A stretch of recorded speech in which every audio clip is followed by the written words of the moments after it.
What's going on, everybody? Welcome back to WiseGuy Gaming Sports and Entertainment, and this is finally the Spoilercast for Spider-Man. So excited to talk about this game.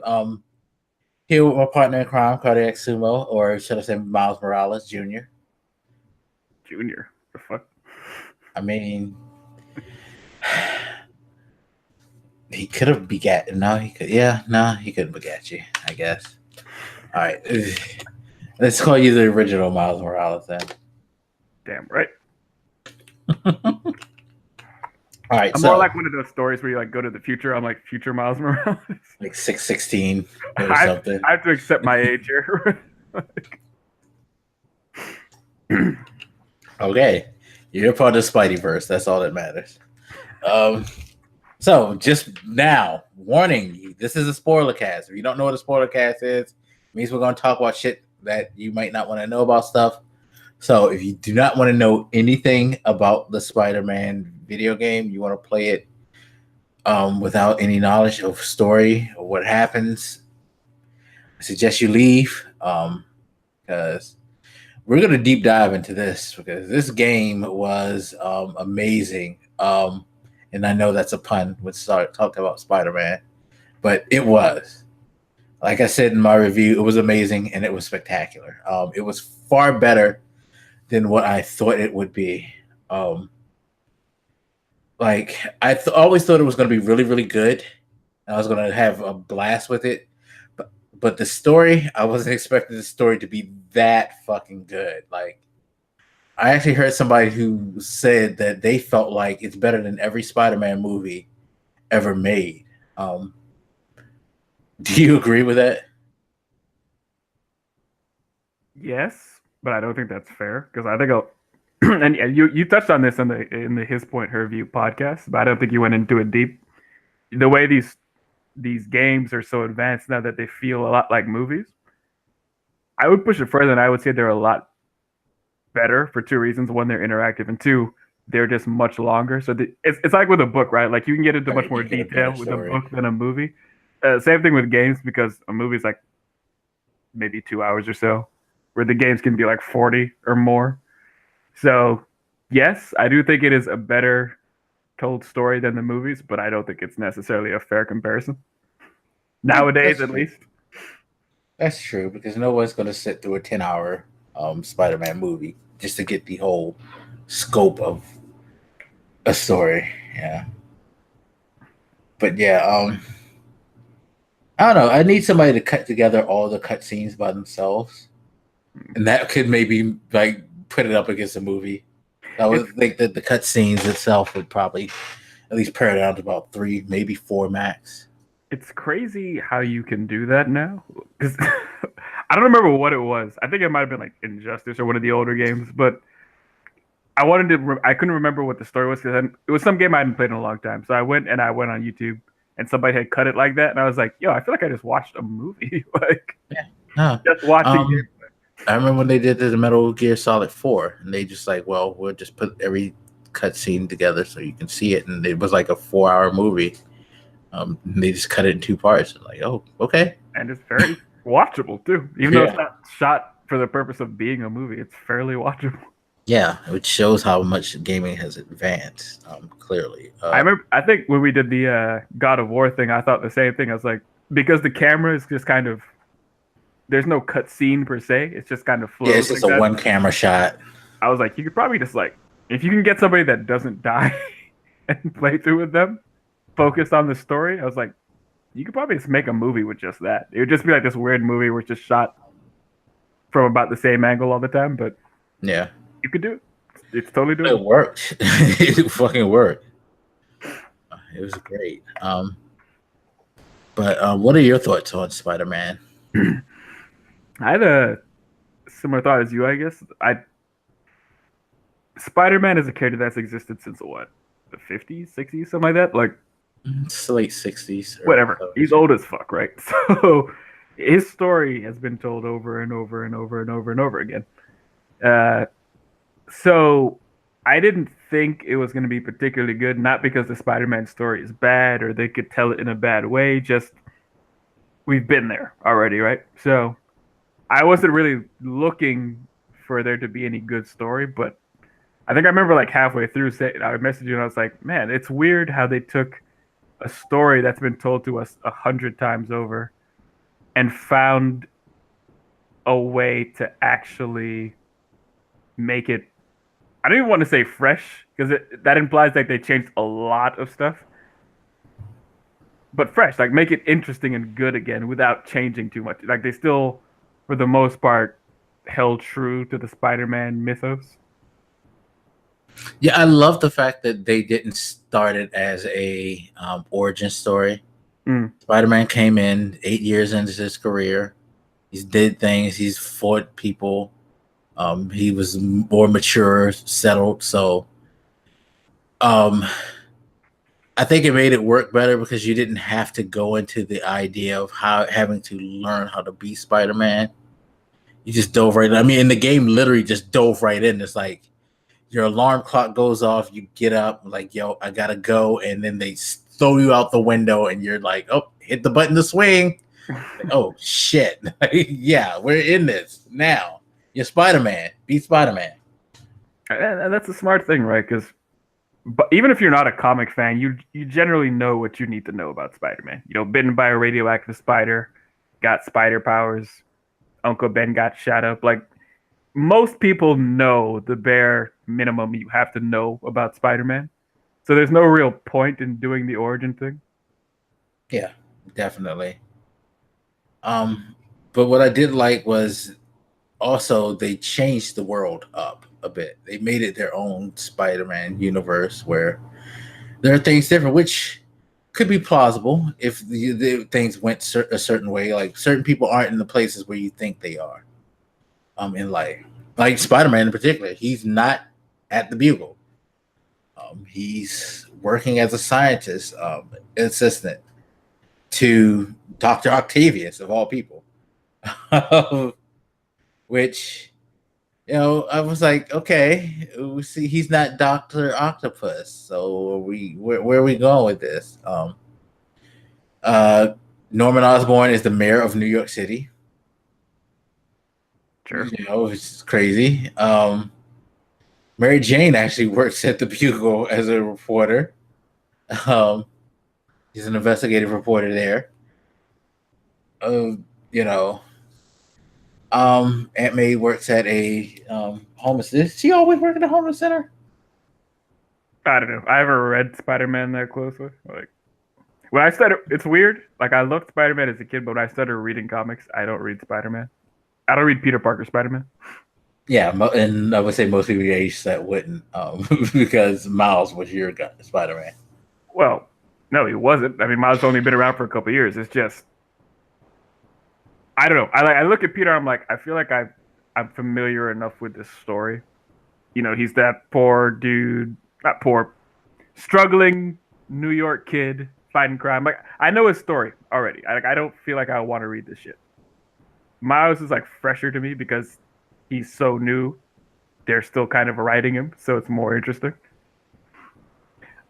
Then again, I say that and I read Batman religiously, so I don't know. Something about Peter in comics turns me off.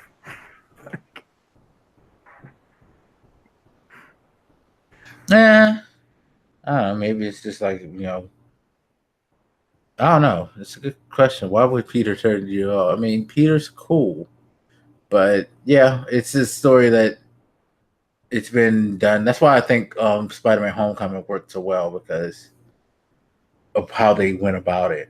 They didn't go about it like the Tobey Maguire way, which is basically just cookie cutter out the box, more akin to like the comic book original thing. I'll put it this way. I bet if I actually started reading it, I would like it, but I'm not compelled to start reading it. Yeah, I can understand. He's been around for a while and they've done some things. Yeah, but they told a story in a very good way. I'm sure we're going to get into more details, but it is just... I beat it over the weekend that it came out because a lot of the reason that I beat it so fast is because the story was so compelling and it just kept dragging me in. Because if it was just about like the swinging, like I could stop swinging, you know, for a while, but every point in the story, I'm like, oh my god, what happens next? Are they gonna die? Who's this? What's happening? Like, yeah, it made you want to play. I mean, and not just story, but just the side stuff. Like, god damn it, the world itself is so cool. Going around New York City, not a complete one-to-one New York City, but close enough to where you go through different boroughs, see different iconic sites with the Marvel stuff mixed in. You go to Hell's Kitchen, go by the Murdoch's place and shit. You go by the bar with no name. I never noticed the Murdoch place. You probably didn't notice it because it's just like a really quick on the door thing. But it was just like you saw one of the locations was like a law firm type thing, but you never really noticed it unless you were like really, really are into Daredevil. Because I was just like, oh shit. He probably mentioned it because like one of the backpack items is like a card from Matt Murdock from Daredevil.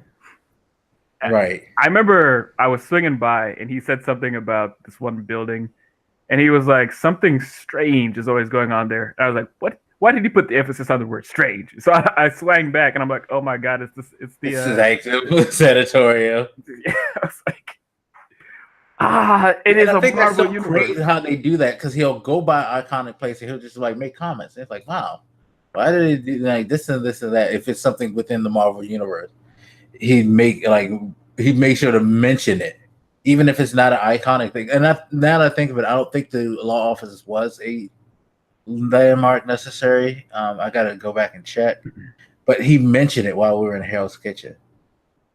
And you know what? I think that's where you found the backpack, was near it. Now that I think of it, the one that you're talking about.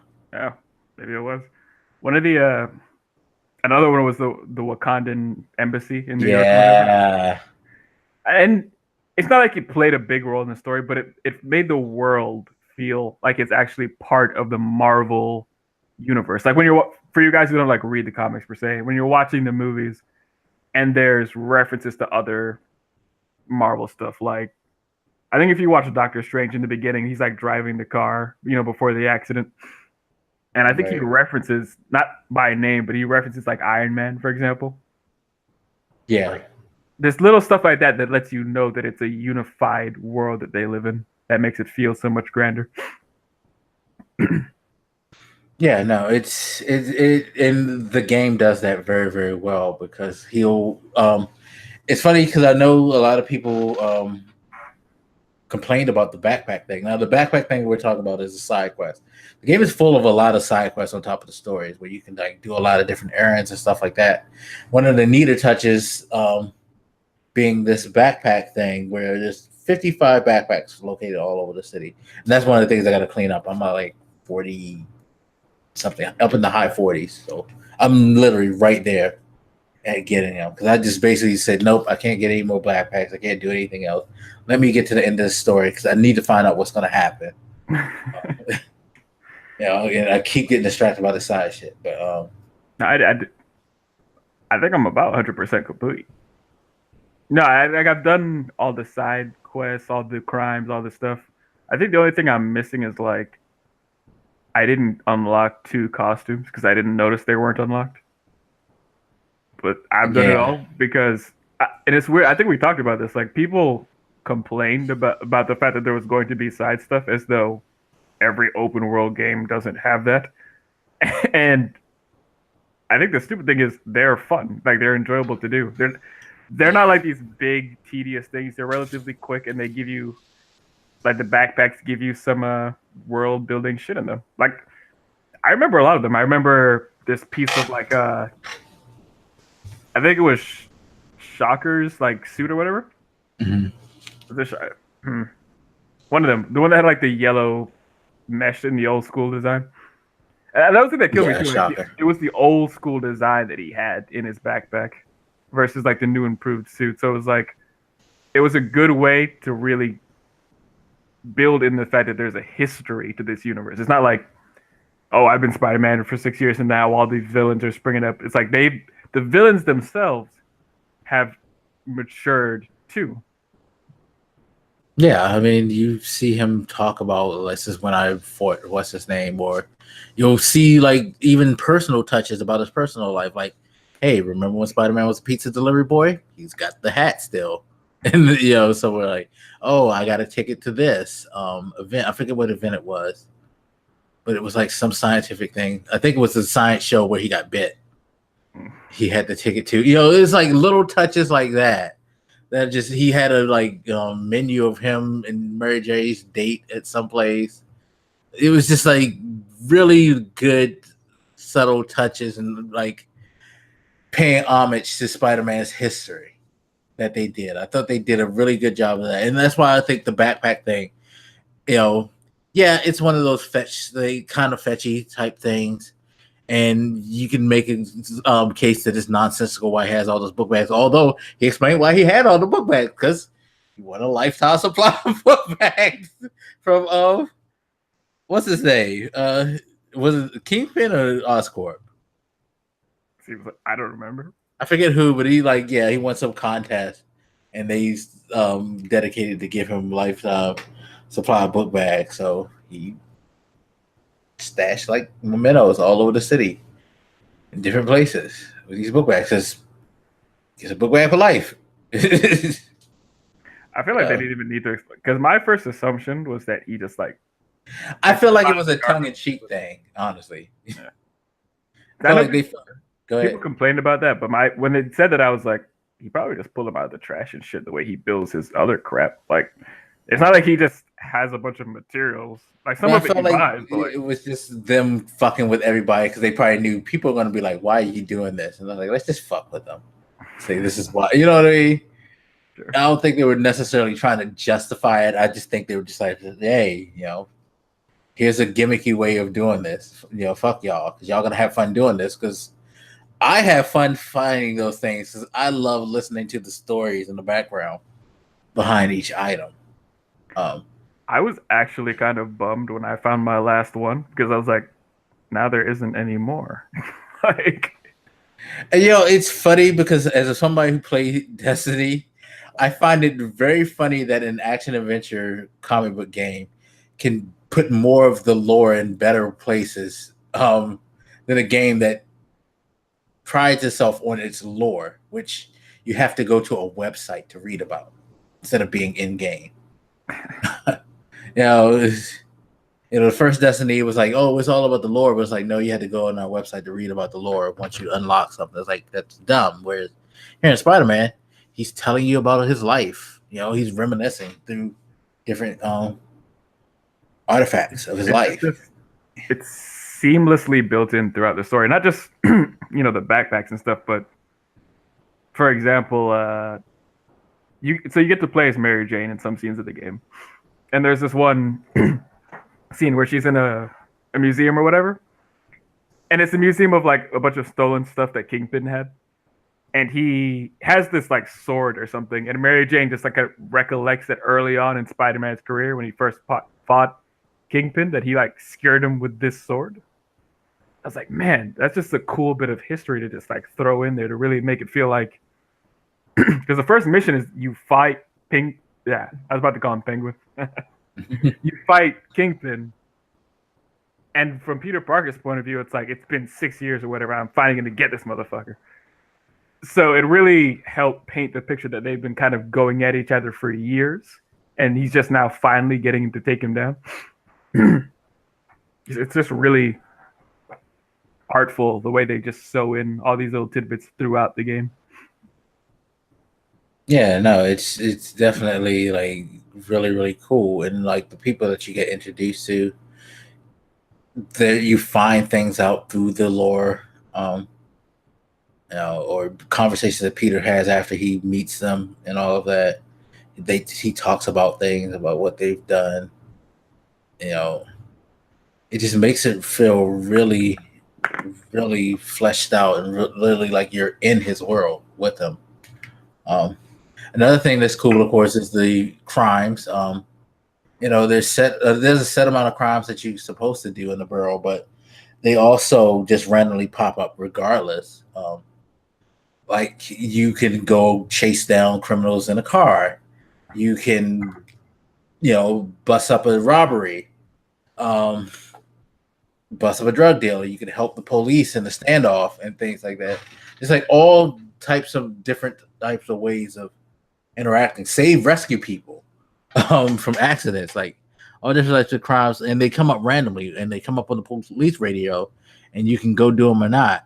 There also is consequences to not doing them. I'll get to that in the third coolest thing. Probably the coolest thing when you think about it, but yeah. Kidnap victims, yeah. So I didn't know there were consequences to not doing them, because I probably did like every single one that came. Yeah.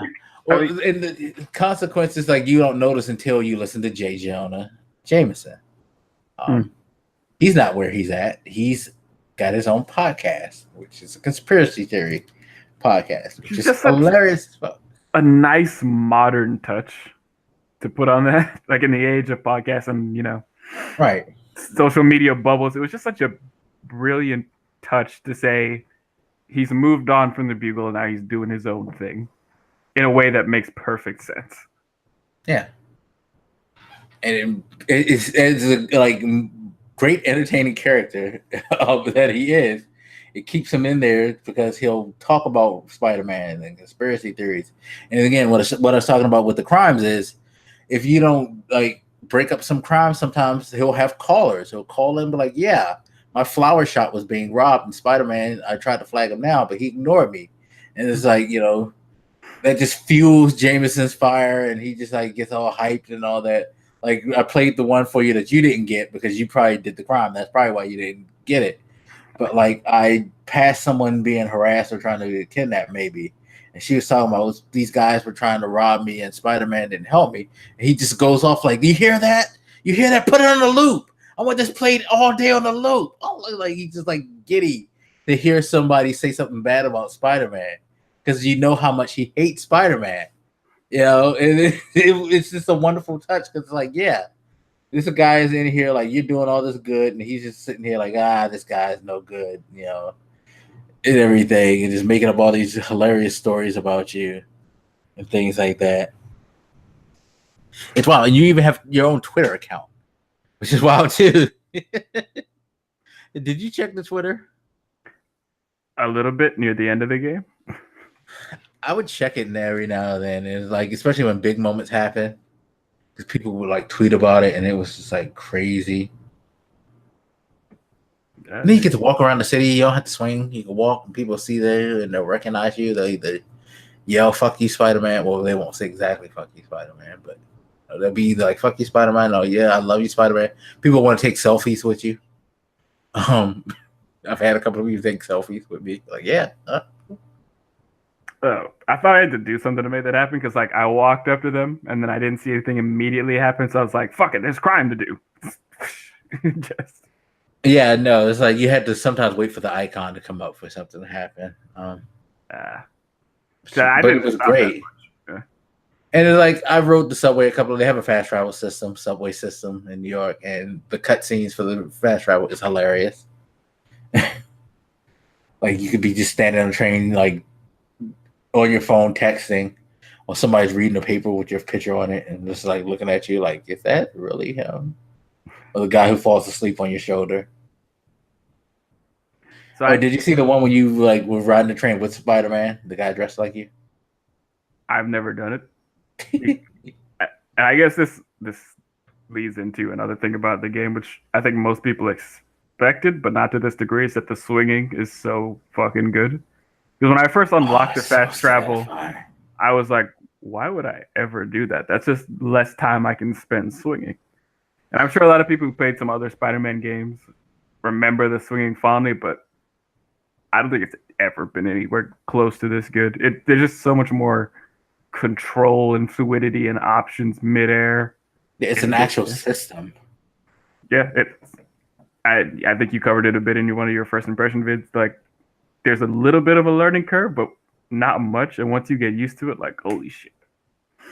Yeah, like, I love the fact that you have the R2 to like do the regular swing, and you can hold it down, and you can like get to the peak of your swing and let go, so you can build up momentum, and then dive as fast as you can.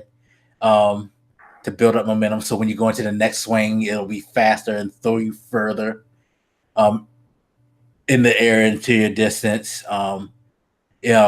You can do high bridge, low bridge stuff. Like if you see yourself going to a place where you might not be able to attach to something because there's no buildings on top, well, they got a zip line system where you hit X and you'll just throw webs down and pull yourself to build momentum until you get to another set of high buildings where you can cast off on and continue your swing. So you can keep momentum going that way. The parkour system is awesome. I love running across buildings and then knowing I gotta make a turn and hitting the O button, and he like snaps the web out and like just basically bends a corner as fast as he can while keeping his momentum while running. It's just like touches like it's a lot to it, even though it's not complicated. Well, when you run up the building and then like once you hit the top, I don't remember what you press, but it allows you to like X and it launches you. Angle your slingshot so that you're launched forward instead of like straight up. Yeah. There's a lot to it that allows you to just keep the flow going no matter what the situation is.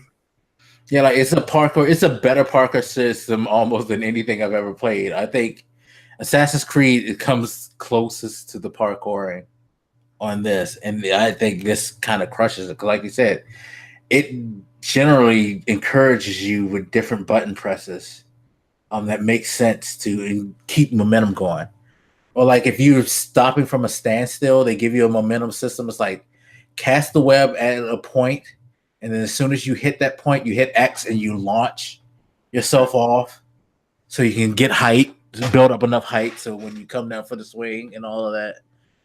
It's really, really cool. It is really, really cool. And like, yeah, I did the fast travel because I just wanted to see what some of the stuff. And after I did it a couple of times and noticed that it changes, I just got curious to see what I could see. So I maybe did it a handful of times. I didn't do it much, but even if that thing said I got to go from one end of New York City to the next, I'm swinging. Yeah, I didn't do the fast travel because I didn't know there was any animation. I figured it would just like snap, so that's why I never bothered trying it. No, I suggest you check it out, like if you get a chance, because there's like animated scenes to it that are hilarious. One small touch I like about the travel, I guess, just in general, the swinging.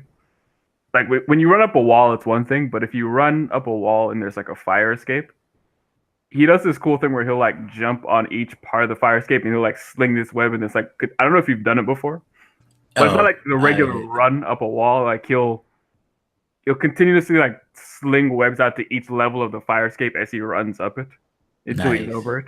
Like I think it's a great touch because the first time I saw the fire escape, I'm like, am I gonna like smash into this thing if I run into it? But he just switched into this different way of traveling up it.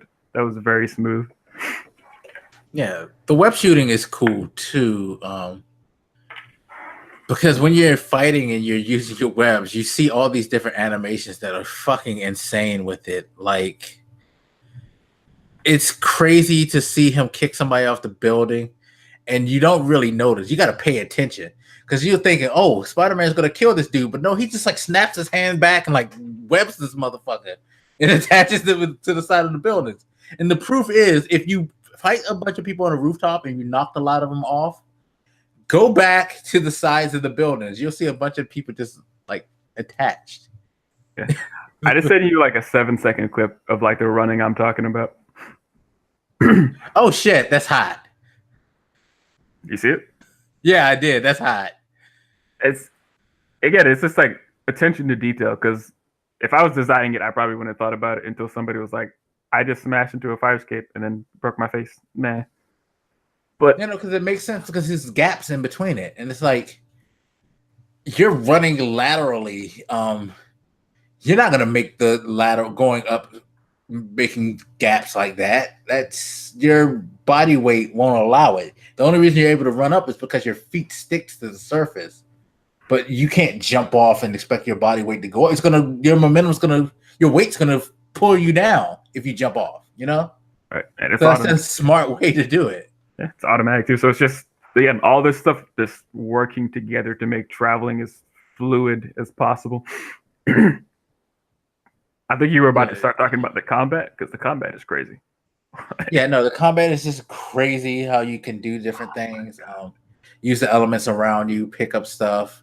Like you grab like trash cans or those manhole covers or whatever, pretty much with your webs and swing them around and hit people. Right. Pull doors off, motorcycles, crates. You could pull structures down if you need to. If it's a collapsible structure. Web them to walls or cars or poles or pretty much anything you can web them to. Or if you knock them down, you can just web them on the ground. Right. You know what my favorite thing was? It was when I got the Wrecking Ball perk. Where if you web up a big dude and then you do the like thing, you know how like you press triangle to try to grab someone? Right. If you hold it down, instead of just grabbing the big guy, you grab onto him and then you start swinging them around like a fucking mace and just like plow through everybody and then throw them into the crowd. I used to love doing that. That shit's awesome. Did you ever try that? I think I've done it a couple times. The reason I like doing it is because if they're webbed up like that and you swing them into a surface, it sticks them to it. Right. So I just throw them into a wall and I'm like, bitch, you're stuck. You can't get up. You can't fight me anymore. And that's a great thing because you can do so many jerk moves, especially with the gadgets. Like the fucking trip mine is crazy. If you're doing stealth stuff, you just throw out a trip mine and people walk by and they just snatch. The web bomb is good. And then he has different abilities that come with unlocking suits that are ridiculous, and they don't just apply to the suit itself. You can unlock it and use it at any time. I think once you wear it once or whatever, you get that, and you can just use it. But like, the gadgets are so creative. Like, there's so many of them and so many different ways you can use them. Like you mentioned the trip mine. For you guys to know, you put the trip mine down, and if like an enemy walks by it, it'll like shoot a web at them and then pull them into the mine and stick them there. But that's not the only way you can use it. Like what I like to do is I like to throw the mine on a dude. And when he's in proximity to another dude, it will like trigger and then it will web them both together. Yeah. Or that was cool too. The dudes with the jetpacks that can fly, if you stick it onto them and they're close enough to the ground, it'll stick to the ground and then drag them onto the ground and web them there. So, I never tried that, but I wish I had, because those were some annoying fucks. Oh, that's how I took them all down. Like after I figured out you could do that, I'm like, yeah, because they're hard to fight, especially in the air. Well, I just tried to do perfect dodge on them, because the perfect dodge system where you have, if you get that perk, if you dodge somebody perfectly, he'll automatically throw a web to like not necessarily wrap them all up, but like disorientate them and disable them. So that's what I would do to them. And then I got the perk where if you get a perfect dodge and you hit somebody with it, you can immediately take them down. So that's how I would take them down. I would just perfect dodge, hit it. Okay, now do the takedown button, and like you're done. Perfect dodge, take them. It's like that's how I would get because they were annoying as fuck to me. My big asshole move, like when a group comes at you, I would throw the web bomb at them so it explodes, webs up whoever it can web up. It doesn't work on all enemies, but it grabs who it can, and then I would use that like I don't know what it's called. It's like this kind of I know what you're talking about. I know what you're talking about. The gosh, it's called the fuck. I had the name, but I was just about to say that was my favorite perk. Gosh, and I need to find the name of it because that shit is just like genius.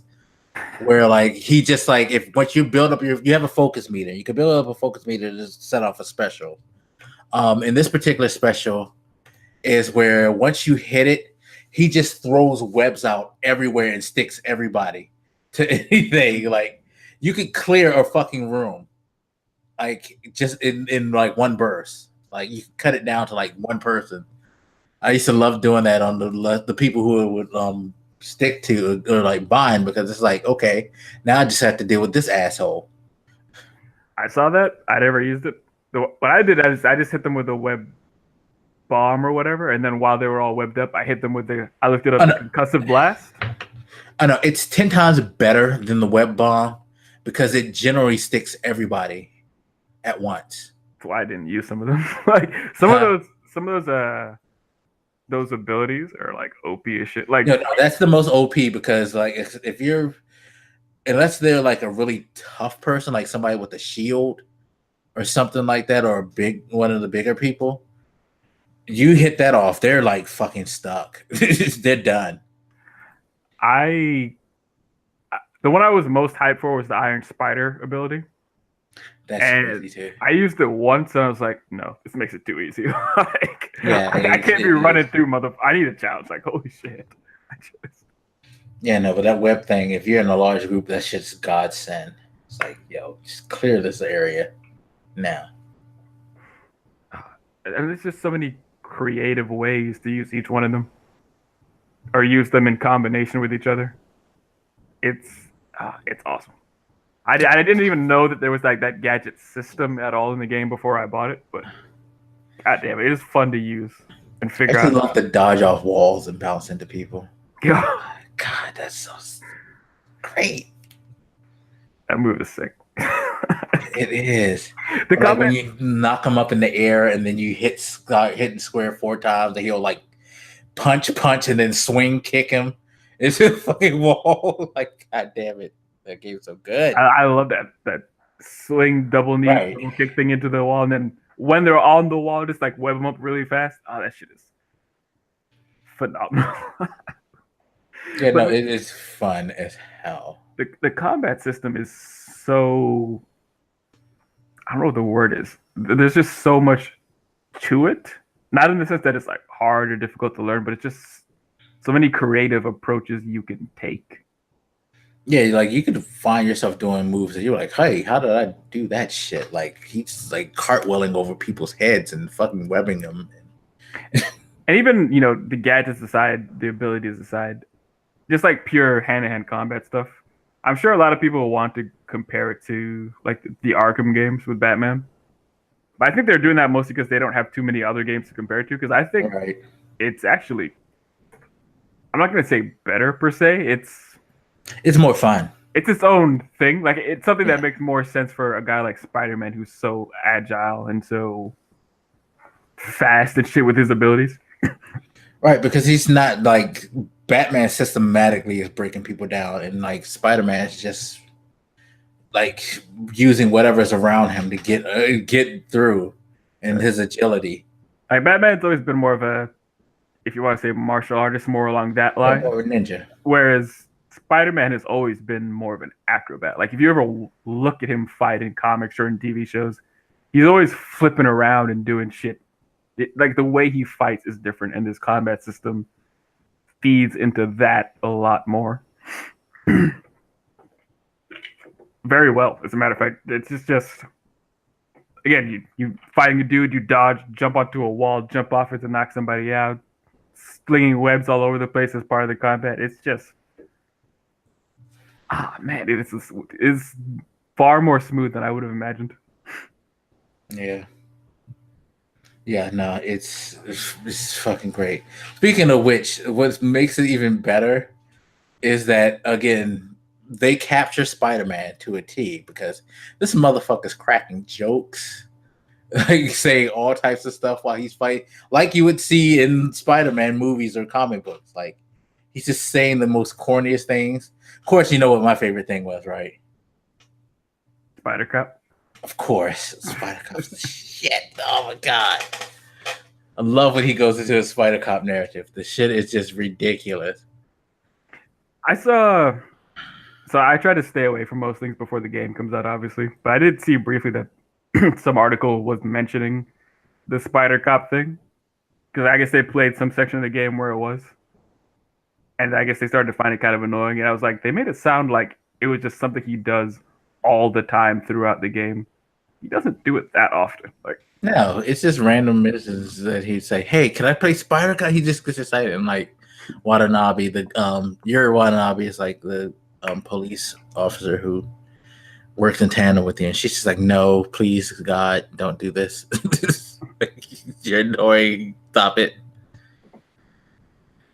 It's just a great touches, because it's like it builds their relationship. It's just stuff about that's just like so fucking funny, and like his personality just exudes. They did a great job of capturing Spider-Man's personality, like, and the voice acting was great in that game.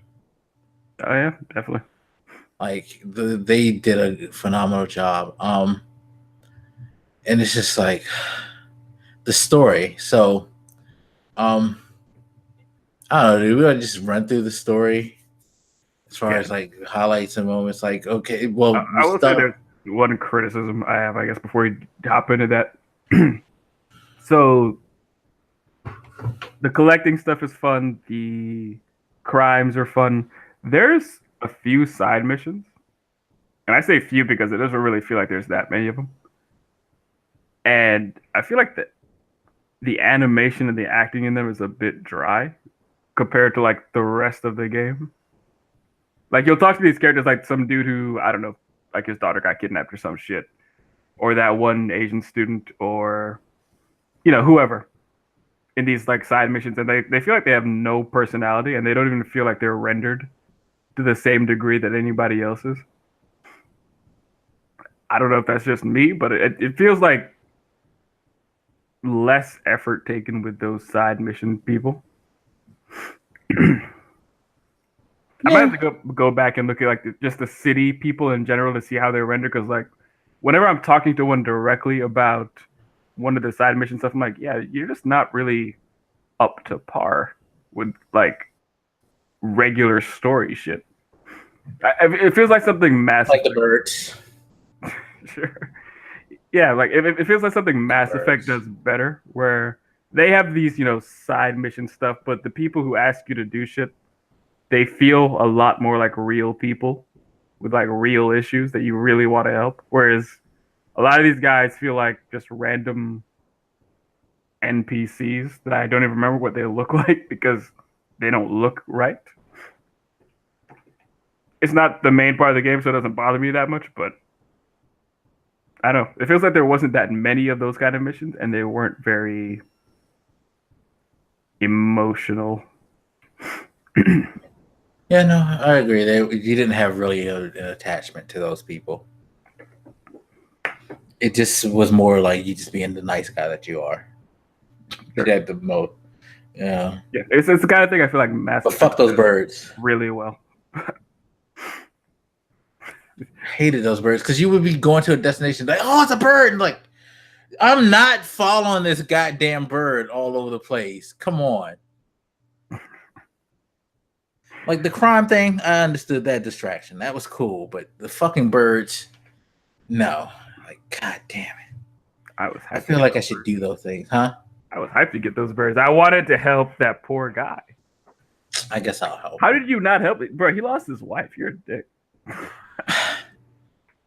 Like it interrupted missions. I hate that. I hate like when it does. Like if it were like, okay, I go by the location and it acts fine, but it was like it automatically kicked you in because it was times during missions that it would kick in, and I was like, are you doing this to me? That's my one flaw. That's the biggest one. Like that thing was kind of broken because you would be in the middle of actually a real a task, like a mission, and it would kick in, and it's like, yeah, they should have shut that off. And it wasn't the like main mission, but it was like if I was doing a side thing, it would kick in the middle of that side thing. It's like, yeah, I can't chase down this car and chase the bird at the same time. I'm sorry.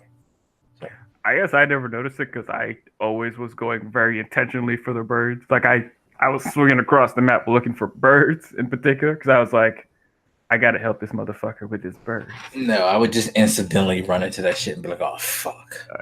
I think that's the difference. Like my bird hunting was very deliberate. Like it was about on the same level as the backpack thing. Like I was going to each one of them on purpose. Yeah. So they never interrupted anything for me because they were often the main thing I was doing in that area in the first place. Well, I guess I will try to go get some birds. It's only like 12 of them, right? I don't remember. I don't think there's a lot of them. No, there's not that many. And it's for a good cause, all right? Yeah. That guy lost his wife. You're a dick. Don't want to help with birds, man. Whatever. You sure you can have all your birds out of a coop, you idiot.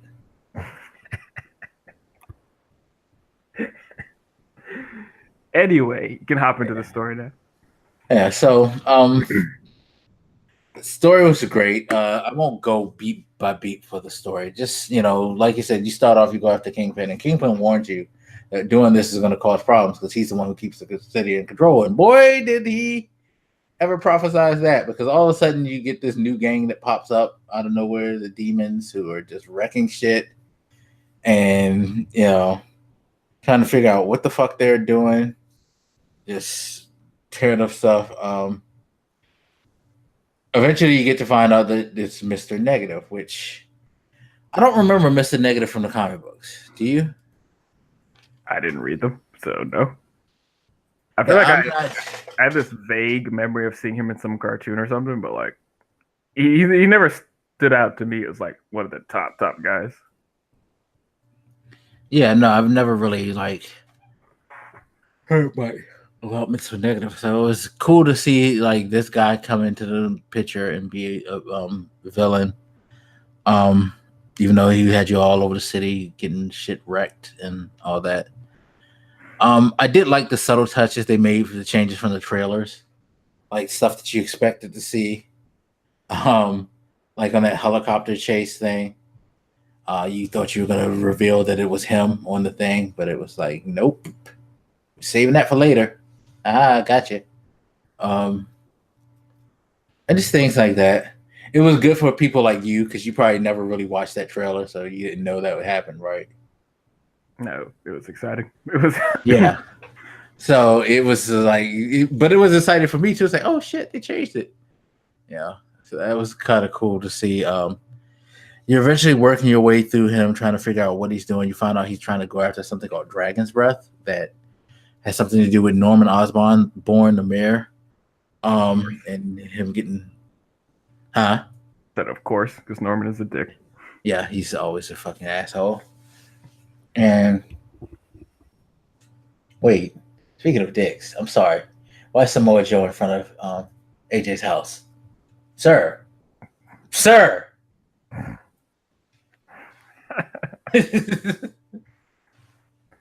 I like how he has Styles on the mailbox. All right. Apparently that's real name. Yeah. I bet they just drove through a bunch of neighborhoods looking for one mailbox that has the word Styles on it. Yo, Joe. This guy Joe, though. Yeah. How you gonna roll up on somebody's house, though? Yeah, I know. That's just like you're being criminal now, Joe. He's sitting on his porch, chilling. Is that some shit you go to prison for? Yeah. Oh my god. He's a fucking animal. Anyway. Yo, Joe for president, yo. Oh my god. I know. But anyway, so you're working your way up through with the help of Mary Jane, trying to figure out all that's going on. In the midst, you meet an impressionable young man by the name of Miles Morales, which is cool that he was in there. Now, I remember during that same trailer, they revealed him, but nobody knows like if he was going to have certain like significance to the story, which he did having some. You actually work with his father, and then his father died, and you take him in under your wing and help him out, have him help Aunt May, who's working at a homeless center. There's even a couple of times where he has his own missions, which, now I would say that would be my second sort of knock.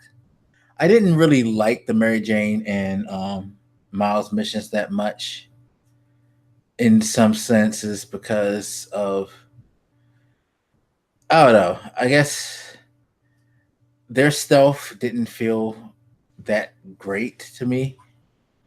I like the story part of it, but it's just like, the way that they went about it, especially the rhino shit. God damn it. That fucking got on my nerves. Why did you die? Huh? Did you die? I mean, I got caught a couple of times trying to get by him. I got shot at turned around once. But yeah, Mary Jane too, especially when they introduce you to the Tombstone side story. That rhino shit is scary though. Like I mentioned it after I played it, I was like, it's weird. Like I don't feel afraid of most of these superpowered motherfuckers because I also have superpowers. But when I'm just a dude, it's like, yeah, he's a lot scarier. Like when you're Miles without powers, Rhino is a lot scarier than when you're like a super strong, super agile, a very Right. experienced superhero. Exactly. But I guess I will say a couple things. Like before that, the Mary Jane story-wise inclusion was interesting because when you start off, you're like you're broken up and you've been broken up for like a while. So it's kind of awkward and you're just like trying to reform this relationship with her as she helps you out and shit. So I thought that was an interesting way to approach their relationship. Because I didn't want to see it built from scratch, but I also didn't want to like just have it already be there. Although Mary Jane is the best, so I enjoyed that romance aspect, I guess, or the way they did the romance aspect. If they were gonna have a romance at all, Yeah, and even though it gave license for them to put Stan Lee's fucking ass in that game. I Damn mean, it. you say that, but they would have found a way to do it anyway. I know, because it's Stan Lee. He has to be in every Marvel shit. Like, dude, you're in a nursing home. Who drug you out? For those of you guys who don't know, when Black was a little boy, Stanley punched him in the face apparently because he hates him. No, he's just a hack. That's all. I mean, he's a hack. I've discussed this before. He didn't really do much, but like pretend like he created all these characters. Steve Ditko and Jack Kirby built the Marvel universe, but Stan Lee gets credit for it. That's all. Sorry. I mean, I don't give a shit. I'm sure there's a lot of people who you pretty much just said Jesus sucks a dick to them. That's their level of offense they just took to what you just said. So you're probably gonna be chased out of your house, but it doesn't bother me. Whatever. Come at me. I don't care. Fuck Stan Lee. God damn it. Hell, I even think there's questionable things about Bob Kane, and I love Batman. So, hey. Yeah. But so as you're going through that story, trying to figure out this thing with Dragon's Breath, there's other aspects to the story also evolving, not just Mary Jane's relationship or Miles' inclusion, but also your teacher-student relationship with Dr. Otto Octavius, uh, which is, I think, beautifully fucking told. Like that had me feeling for their relationship as it evolved because I'm like, but we all know Octavius is a dick. Or he's like, we all know that he's a villain, right? So it's like, it's weird to see, but then I start to feel bad because I'm watching their relationship and I'm like, oh my God, I'm going to have to put this dude in prison at some point when he turns to the dark side. You know, it's funny because while I figured that was happening, I was hoping that they didn't turn him in this game. I was hoping that they saved it for a sequel, possibly. Mm. But at the same time, it worked out so fucking perfectly when he did his turn. Because god damn, when he makes his turn to like reveal that he's fucking the villain, yo, he goes hard as the leader of the villain. So, the way that developed was you get to a point where like the demon gang is starting to like get more and more hostile, and then you're finding that they cause ruckus in the raft, and you have to go to the raft. If you don't know what the raft is, it's basically the prison where they keep all the supervillains in New York City. And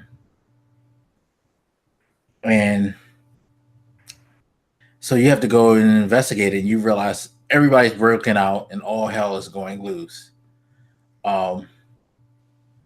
And you end up running into like a bunch of your famous villains, like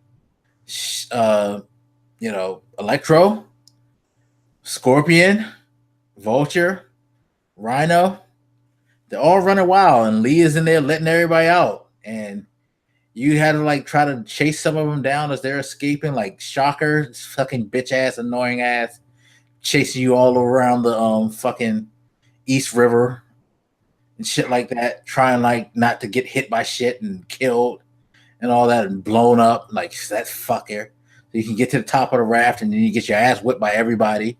And they reveal Dr. Octopus, which I thought it was pretty cool how like all that time while you were like a student of his, you were actually helping him develop his technology to create the octopus arms. No, it was well told too, because it was like originally when they're working together, they're trying to figure out a way to make new artificial limbs for people who've lost their limbs, essentially. Right. So they started from just like the human model that you can like control with your brain somehow, however you want to do it. And the more they increase in that research, eventually Otto comes up with this idea. His argument is like, why are we trying to recreate limbs of humans that were lost? Why don't we try something beyond human, something more? Like, why should we be limited by what already existed? Why not push into new directions? And that's why he started to, instead of making these robot arms to replace the limbs, he started making this fucking his signature like tentacles type thing. Yeah. right. And it was also apparently to help himself because he had some sort of degenerative disease that was affecting his mobility. So that was a nice touch to it too. I don't know if that was like a thing from the comics, but I thought that was a nice touch in general. Yeah, I can't remember if that's how he got that. I thought it was just an experiment gone bad, if I remember. It wasn't that he had some type of disease. He just fucked himself up. But yeah, as you're his lab assistant throughout the story, there's a good progression from trying to help people with missing limbs to eventually creating what would be his arms. And in the game at least, it was like in order to make those arms work, he needed some sort of like neural implant. And it suggested that implant was what was messing with his brain and causing him to become a dick. It was kind of a point that you could argue, I guess, because it was like maybe he was already a dick and it's just like got rid of his inhibition so he could be a dick freely. Right. I don't know. I thought it left the stage open for discussion, which was interesting. Yeah, because part of his motivation too was revenge.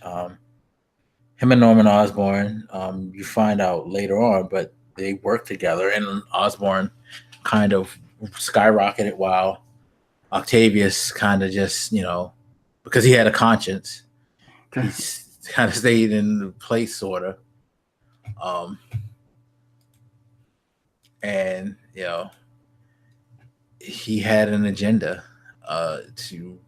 he felt was going to right the world, even though it was really fucked up. Especially when you get to the end and he's talking about how people like him and Peter are better than everybody. And they're the ones that, should be making the choices. Which, it's like, okay, yeah, now you're starting to sound like a mad genius. Something's going wrong with you. But it was also kind of heart wrenching because you knew this guy like had so much passion for like people. He did want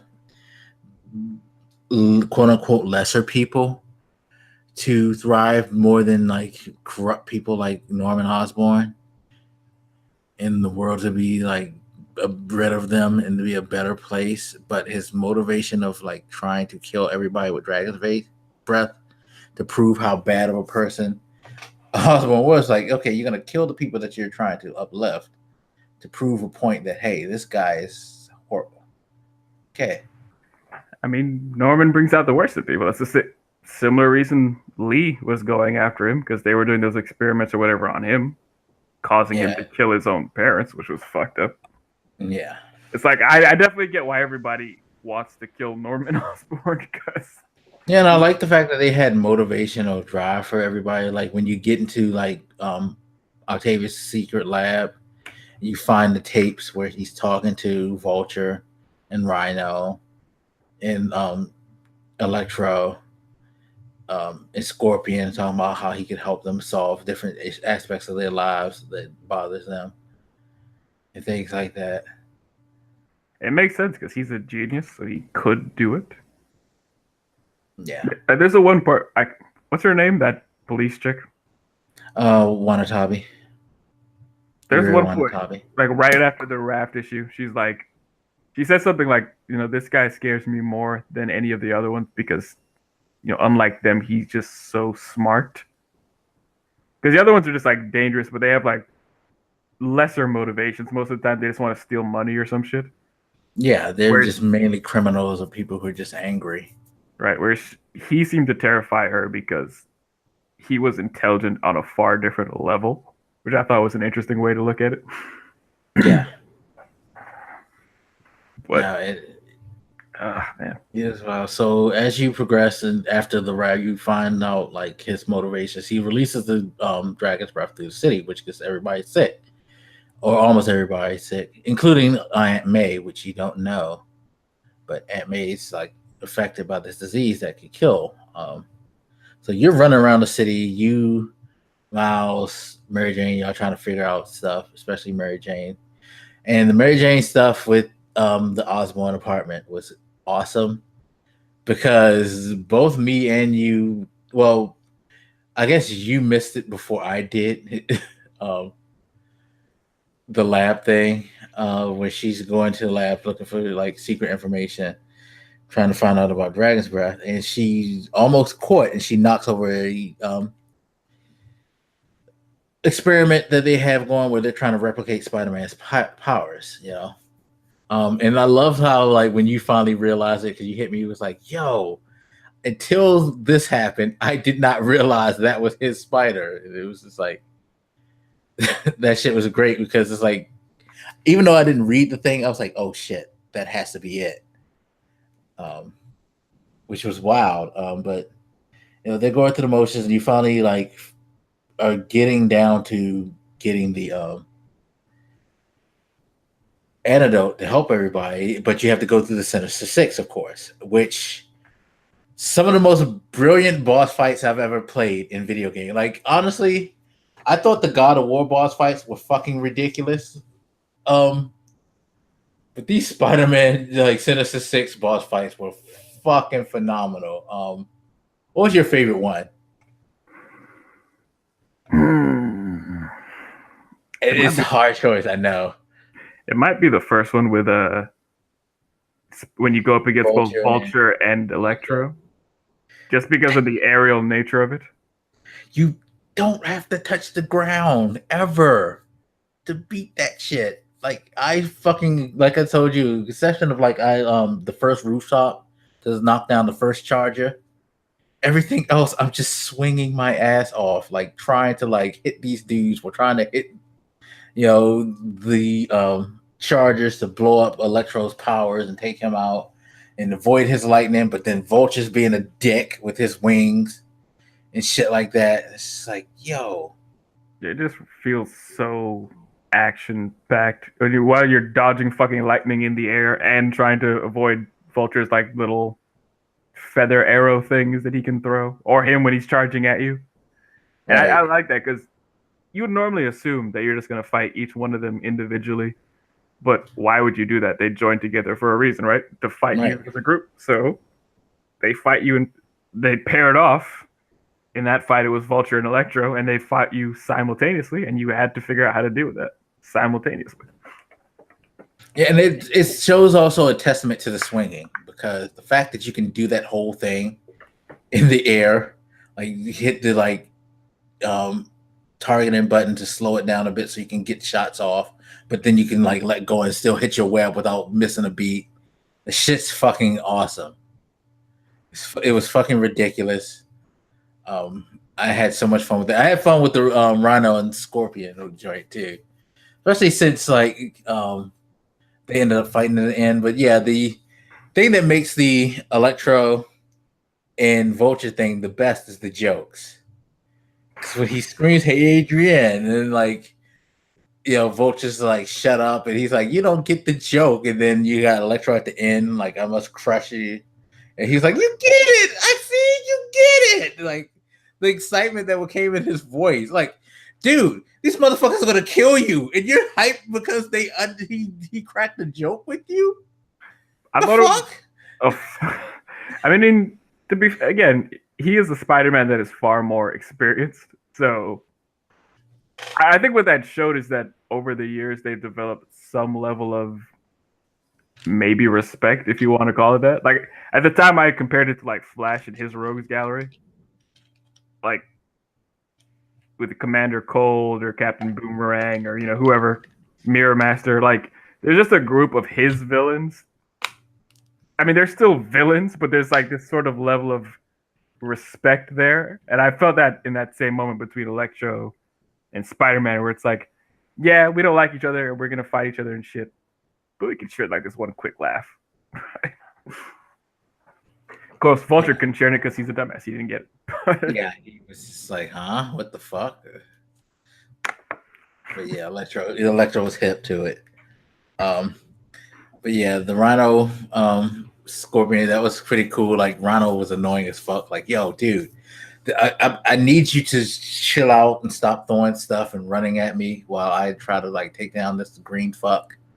Yeah, he's strong as shit. He'll beat the hell out of you. Yeah, I know. So I was like, let me just get away, like get as many shots off as I can on Scorpion, take him down. Once I took Scorpion, I was like, all right, but bitch, let's go. Took him out. And it was great how they fought at the end to get themselves caught.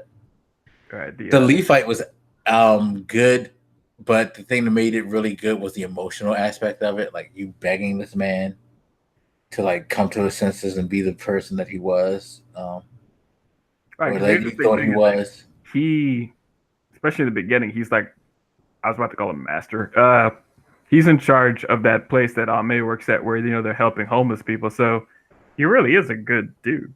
Yeah, I mean, he's getting all these awards for like his charity work, and right. Like he believes it's not just like a cover. Like he believes in doing that shit. He wanted to help people, but at the same time, he couldn't let go of his hatred toward Osborn for causing his parents' deaths. So, and it didn't help that he had a maniac fostering it.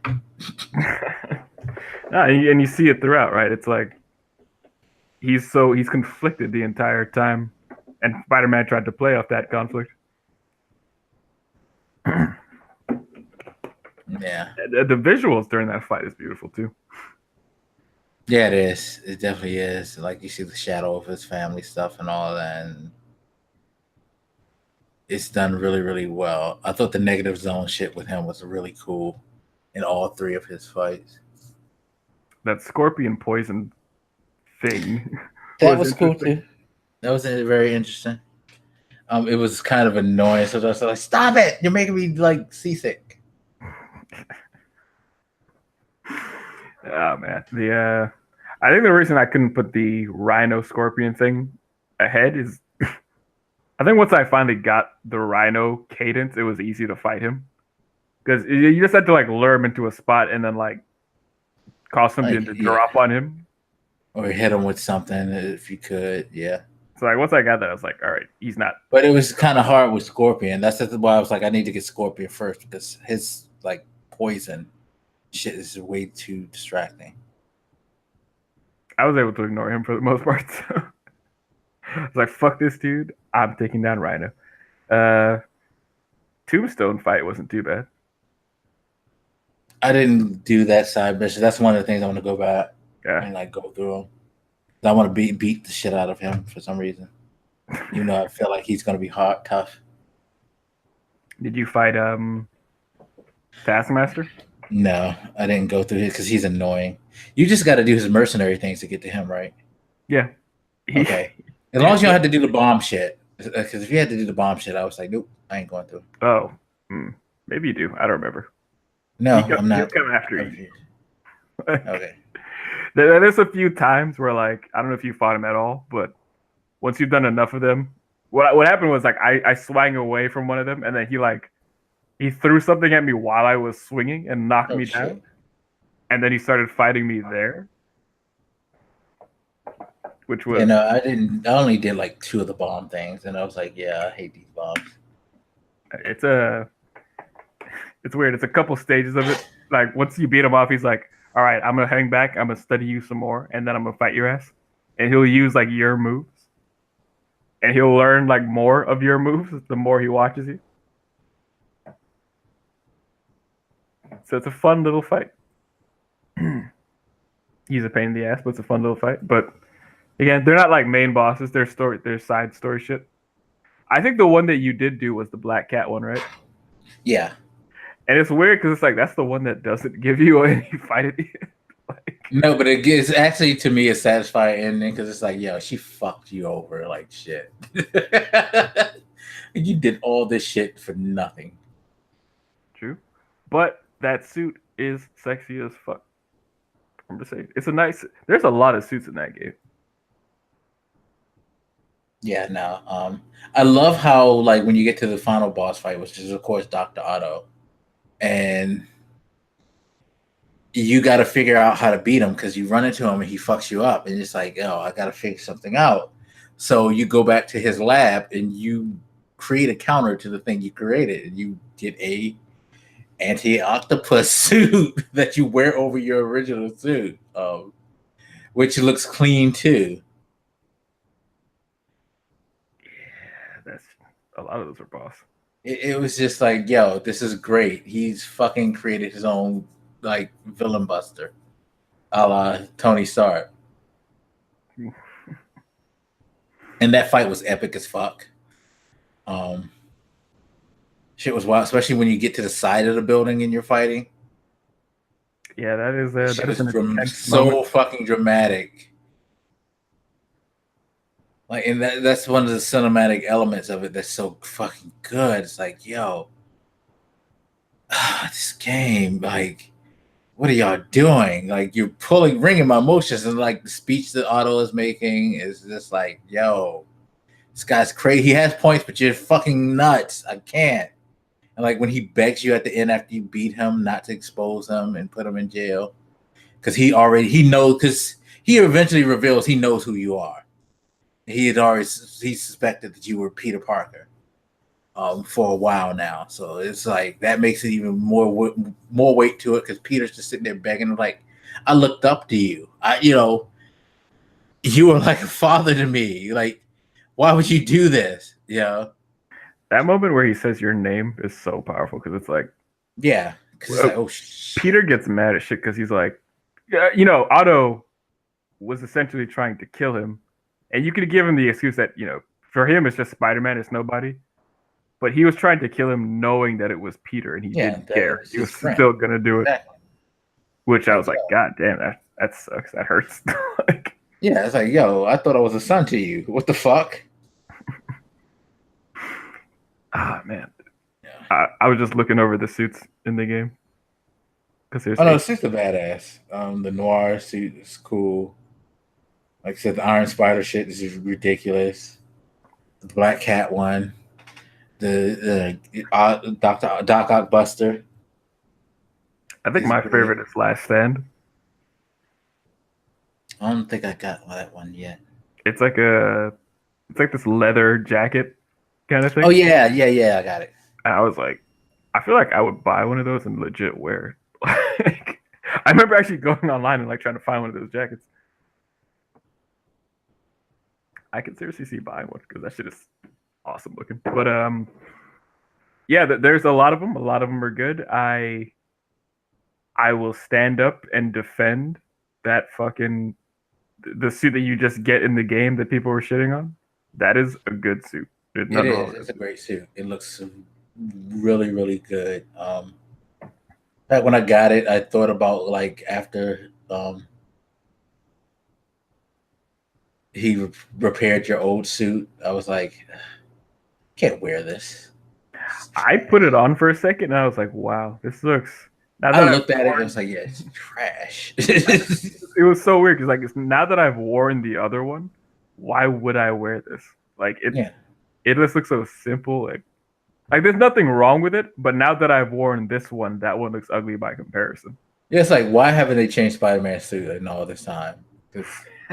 It's like, seriously, it makes you wonder. I mean, whoever designed that suit should be proud because it's a very good looking suit, man. Yeah, it is. Nah, their art design killed it. I like it. All right, so more than most of the other suits. Yeah, I didn't take it off. I just like glanced at the other ones. I unlocked them. I was like, oh, that's cool. Sometimes I put it on just to see how it looked in the like menu, but I go right back to the other one because I was like, yo, this is my Spider-Man suit. I like to wear the noir one for like stealth shit just because it got me in that mode mentally. Yeah. But like for the most part, it was that. And then near the end, I wore the Last Stand thing a lot. But yeah, there was no reason to take it off. It's fucking good. Yeah, no, it was great. All right, so we get to the climax at the end. He catches Doc Ock. He gets the antidote. He takes it to the hospital where he finds Aunt May is dying. And the doctor tells him that he can give her the antidote, but that means that the rest of the city will die because they need to use the one bottle he has to, make more for people. So they can like cure the whole city. And he's talking to Aunt May, and she's dying. He's trying to pretend like he's just Spider-Man. He's like, Mrs. Parker, don't worry, we'll help you out. And she hits him with one of the most emotional things that started like to get me to choke up, because she says, it's okay, just do me one favor. Let me see my nephew. And he's like, you know? She's like, yeah, I've known for a while. And she goes on the speech about how proud she is of him, and how Uncle Ben would be proud. And he's just like breaking down in tears, like, I don't know what to do. And she's like, you know what to do. You always know what to do.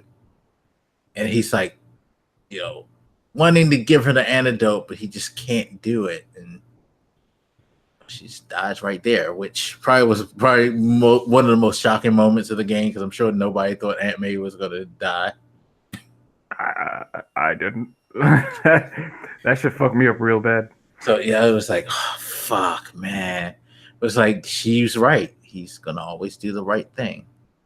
But it was so frustrating, especially that moment where like he thinks about giving her the antidote, like, fuck the city, I'm giving it to her. But like knowing that he can't do it, like having to watch her die, knowing that he can't save her because he can't sacrifice everybody else. Right. That shit was rough. I was getting mad. I'm like, where's all these smart scientist assholes that can help? Like, where's Reed Richards? Where's T'Challa? Where's all these other assholes? Somebody, I mean, this is New York. Side note, he actually made that comment about the Avengers thing in my play. I don't know if he did it to you. He started. I think it was at night. Yeah, I was at night flying by. It's like, it always seems like there's nobody here. Mine got cut off, so I don't know what the full thing he said was, but yeah, he at least referenced it, which made me happy. Yeah. Because a lot of times in like, not even just games or movies, but like comics in general, you'll see these like almost world-ending catastrophes. And you know that there's a world of superheroes, and yet they don't seem to help. Right. Somehow the entire world just falls on one particular superhero's shoulder at that moment. Right, and I love that he made mention of them like not being there right now. So that was nice. But where the fuck was Doctor Strange? He can magic up a potion here. What good is this guy? Asshole. They, as far as I'm concerned, the entire superhero community let Aunt May down. This is true. Fuck those guys. Yeah, sure. It was cool. It's like, yeah, May can be gone. And of course you have her funeral. But the city's brought back together. Peter and Mary Jane have a moment where Peter's like, I'm crashing with Miles until my new place is ready, blah, blah, blah. And she's like, well, why don't you stay with me? And see them trying to get back together. And then of course, it ends like every Marvel movie does, show some credits. Then you get a first cutscene. Yes, it does like a Marvel movie, people. You get like post-credit cutscenes. First one is Peter and Miles are moving furniture. And Miles is like, Peter, I got to talk to you about something. And he's like, now, for reference, we didn't mention this in the story. And I did this on purpose because of this moment. I was glad you didn't mention it either, because I thought this made it a cool moment. Miles is like talking to Peter. It's like, something's going on with me. I think there's something wrong with my body. And Peter's thinking he's trying to get to talk about the birds and the bees, and Miles is like, nah, it ain't that, bruh. And you just see Miles jumps up on the ceiling and hangs on it. And Peter looks at him and smiles. And he's like, see, isn't that weird? And Peter jumps up with him. It's like, nah, it's not that weird. Now, the reason why Miles has powers is because during Mary J skulking around the party, we mentioned that spider. There was a spider in the thing where they were trying to like recreate the Spider-Man incident. Mary Jane broke open the thing and the spider got loose and it got attached to her jacket. So they go to feast and it crawls off her jacket and feast. First, I thought they were going to give her powers. So I was like, are they going to make her Spider-Gwen? For those who don't know, Feast is the name of that place where they help the poor people. Yeah, the homeless center that they help. Yeah. And like in a random cutscene, you see Miles after Peter and Mary J have a conversation, pick up some boxes that the spider happened to crawl into, and the spider bit him. Now, what was significant is that they gave you a Easter egg clue, is that if you actually read the charts on the experiment, the spider that they had in that particular case had all the attributes of Miles Morales Spider-Man, including the electricity, the invisibility, all that stuff. Right. For those of you who don't know, like, you think of Peter Parker's powers like the enhanced strength, the agility, the spidey sense. And I think a lot of people see Miles and just assume that he has the exact same thing, which he has all those abilities. Like, he has spidey sense too, but he can also do like this electroshock thing. And yeah, he's New Game Plus Spider-Man. Yeah, essentially. Like, he has Spider-Man's powers plus a couple other ones that most people don't notice that he has. Yeah. So when she reads that chart thing and she read off like the invisibility, I'm like, oh my god, that's Miles Spider. Perfect. Yeah. So, and then of course you get the second cutscene, which is Harry Osborn is absent in the game. He's kind of in there because there's some side missions of research labs that he set up that you can do to help him, like with some experiments that he left as he went off to school, as the story was told. But you find out along the story that he's sick with some disease, and maybe that's why he's gone, actually. But you realize that he's actually was in the lab that Mary J was in. It's just that she could see him because the case wasn't closed, and that he has some type of like weird symbiote type stuff or whatever that fucking tentacle shit was that came out. Yeah, I don't know what that was supposed to be. Yeah, I couldn't figure it out for the life of me. Because in theory, like, he was being sent off for some kind of treatment, but we don't know what the treatment was. Right. So, like, because in the story, it kind of seemed like he was tied to the devil's breath thing, and maybe that's part of the disease that he has. The dragon's breath, sorry, not devil's breath thing. So, I mean, yeah, it was made to cure him, but yeah. So it left a like really big cliffhanger, and a good setup for another Spider-Man game, because you got now Miles with powers that can be introduced into the game, kind of sidekick him. You got Peter moving on to the next phase of his life. And now Doc Ock has a revenge factor to go to motivate him to break out again. And then there were villains that you didn't actually see. Like, there was no Mysterio. There was references though. Yeah. One of the backpacks has like a shard of glass or whatever from. Right. I thought that was a cool thing about the backpacks too. It was like, it's not just mementos he took from villains. He actually used them to upgrade his own suit, like the Shocker one or whatever it was. Right. Gave him the idea to, add insulation to his suit. He used the Mysterio lens thing in his own eye shit. So I thought that was cool. It showed like the way he progressed as a hero too. Right. Like, he didn't just like stay with the same stuff. He could advance himself and all that as a superhero. So it made sense of the stuff that he can do and stuff because it was like, it's funny because when you think about the Spider-Man comic books, as someone as smart as Peter and into science as Peter is, he never really did much to his suit other than improve the web things. So it makes more sense that, if he's a scientific mind, why isn't he creating gadgets for his suit? That makes fucking total sense. Enhance yourself.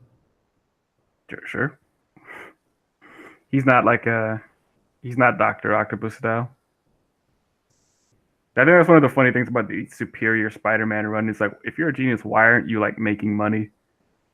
For those of you guys who don't know about that Superior Spider-Man run, it's essentially like Dr. Octopus gets himself into Peter Parker's body, and he ain't about that poor shit. So, he uses his scientific ability to create a company, Parker Industries, gets rich and shit, like really rich. And it's like, yeah, why didn't Peter do this? He could definitely have done this with a little ambition. Yeah.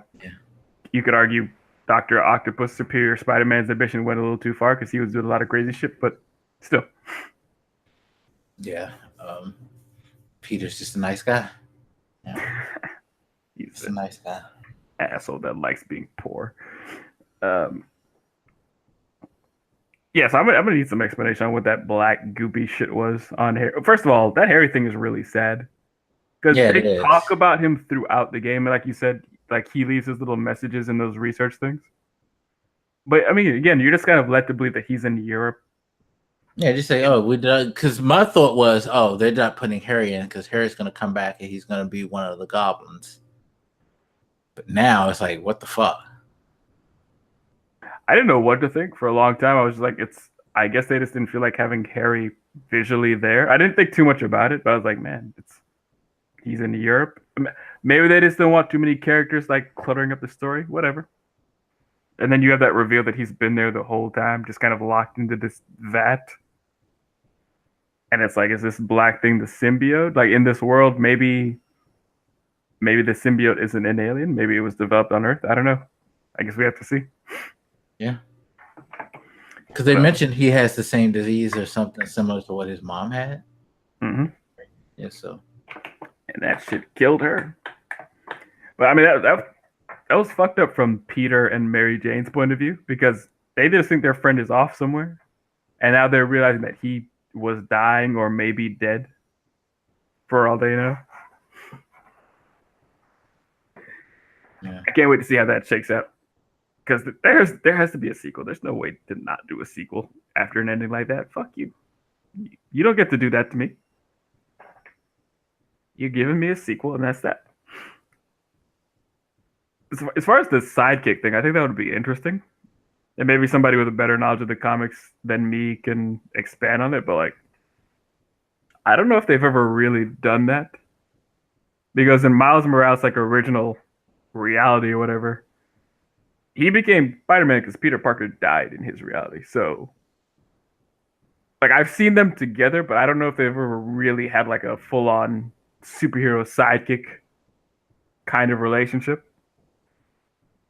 Yeah, I think it's kind of awesome because they slightly are stealing from the Arkham series, only in the fact that, eventually in the Arkham series, Robin shows up in the second one. Only in DLC, but he does show up, and he does make a brief cameo in the main game. He's not playable, but in Arkham City you do see him, so he does exist. But I think they took that and they're taking it a step forward. It's like, well, we're not just making Miles exist; he is actually a part of this world more. Because it wasn't really until Arkham Asylum, Arkham Knight that I don't even think you really got to play much as somebody else, because I know Nightwing could be touched sometimes, but for the most part it's just Bruce, and only Nightwing or anybody else was around to do double tandem stuff in that one. Like Catwoman was more playable in Arkham City than anybody else. I'm curious to see what they do. I wouldn't mind if they jump ahead a little bit. I guess I'm not too on board with the idea of him being a sidekick because that notion is just kind of outdated nowadays. Like nobody really has a sidekick in that sense anymore. No. And honestly, I don't think he's going to be a sidekick. I think it's going to be more of like he's just going to be around while Peter's trying to help him develop, and then eventually it rolls into Peter like after whatever happens in the second one. Like, yo, I think I just need to like take a break from this or like quit and because it's like Miles, you're up. He should just do it like Galactus attacks one day, and he's like, you know what? It feels like a good day to retire. Miles, get in there. Something totally unfair for him to fight.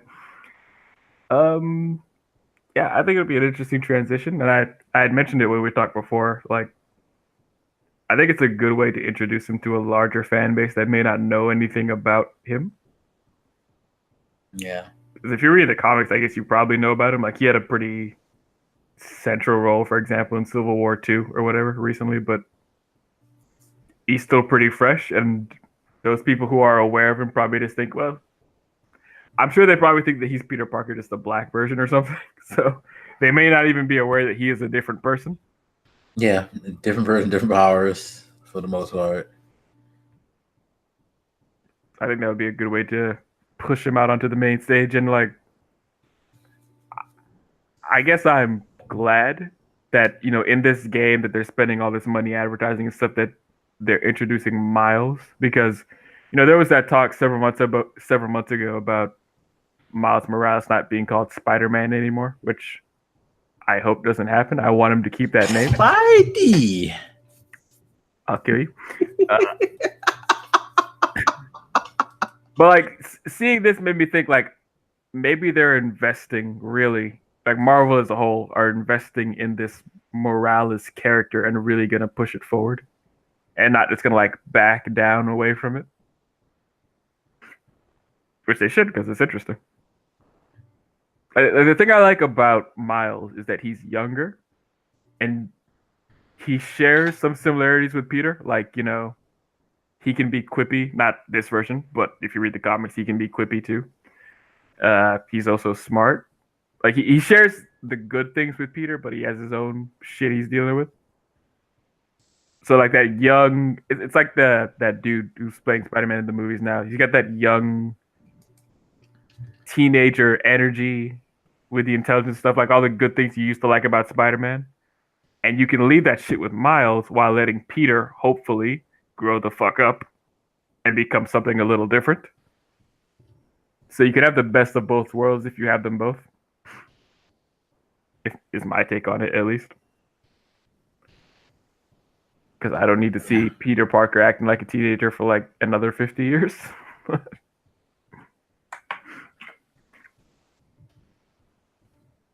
Yeah, no. Definitely. I just can't wait to see what else they do. And I don't know if you heard, but they did an interview with the director of Marvel's game division. Mm. And he was saying that their whole intention he was saying that what someone at Insomniac said was correct. Their whole intention for this game is to be kind of like what the Iron Man movie was, the like jump off point for the Marvel video game universe. So this is going to be interesting to see how that's going to work out as well. I was going through Facebook earlier, and I'd seen IGN put up a question I was going to ask at the end, which was, let's see, you know, with Spider-Man for the PS4 kicking off a new era of Marvel games on consoles, which characters would you like to see get their own games? Was essentially the question they asked. So maybe that's why they posed that question, was because of what you just said. Right. But it also makes you wonder, because Marvel had already announced they were making other games. I mean, there is an Avengers game coming. I forget who's making it. But I remember there was a teaser trailer at one show that they were going to do something with the Avengers. Maybe it's Square Enix, because I know Square Enix is doing a Marvel game. And you know, it's just, I'm really, really curious to see what they do, or who they can do, because let's be honest, Spider-Man is probably the most translatable out of all their characters. With the exception of, I know some people might hate this, but maybe Wolverine. Because if you ever played that Wolverine game that was kind of an offshoot of the movie, you'd know that shit was fun as fuck. And like just running around with Wolverine slicing up shit is awesome. But I'm thinking like another major character. Like, Would Captain America be fun? Said it. I think it would be an interesting challenge for somebody. Yeah, like, can you make a fun Captain America game? I'm worried about his ability to fly. Yeah, and I was just about to say, I know a lot of people are worried about like an Iron Man thing, but honestly, I've said this as soon as I saw the game. If Anthem can do a decent job of showing that flying mechanic with the fighting and the combat with those suits in Anthem, they can ape that for Iron Man. You know what I mean? Sure. I mean, that's part of the reason I'm keeping my eye on them, because this idea of like flying around as a dude, I don't know if that's, at least I can't think off the top of my head of a game that's done it well. I mean, we all make that joke about, you know, the Superman game. But yeah. To be fair to them, has anybody else done a particularly good job with flying like that?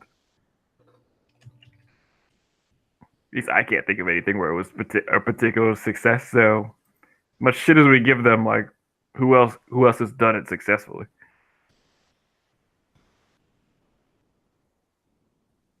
I'm sure somebody's gonna like put out some game that's like, what are you talking about? They mastered flight perfectly. It's exactly how you do it. It's like Thor, like part of Thor has already been solved. Like fucking just call Cory Barlog and steal his fucking you know, axe, the Leviathan axe mechanic. That you got down, but Thor is another flying character, so it's like you'd have to get that part. And he doesn't even fly in like the normal way. Like he swings his hammer around to fly. That's good. Right, exactly. I'm not saying it's impossible. I'm just saying I'm curious how you would do it. Yeah. But I mean, the combat with Thor is already solved because fucking Kratos showed you what to do with Mjolnir. Sure. Like, I think Captain America could be interesting. I think Captain America actually could work. I think it's just that because Captain America, on paper, is such a bland character, people kind of like doubt it. But like, it's just a guy who's got super strength and agility, who has a badass cape, and I feel like, I mean, badass shield, and I feel like again, he's probably more Kratos like than Thor is, because you fucking throw that shield and ping it around. Like you can do the. In fact, you know, now that I think about it, Destiny 2 showed you that you can be Captain America, because I know you never played Destiny 2, but there's a class in Destiny 2.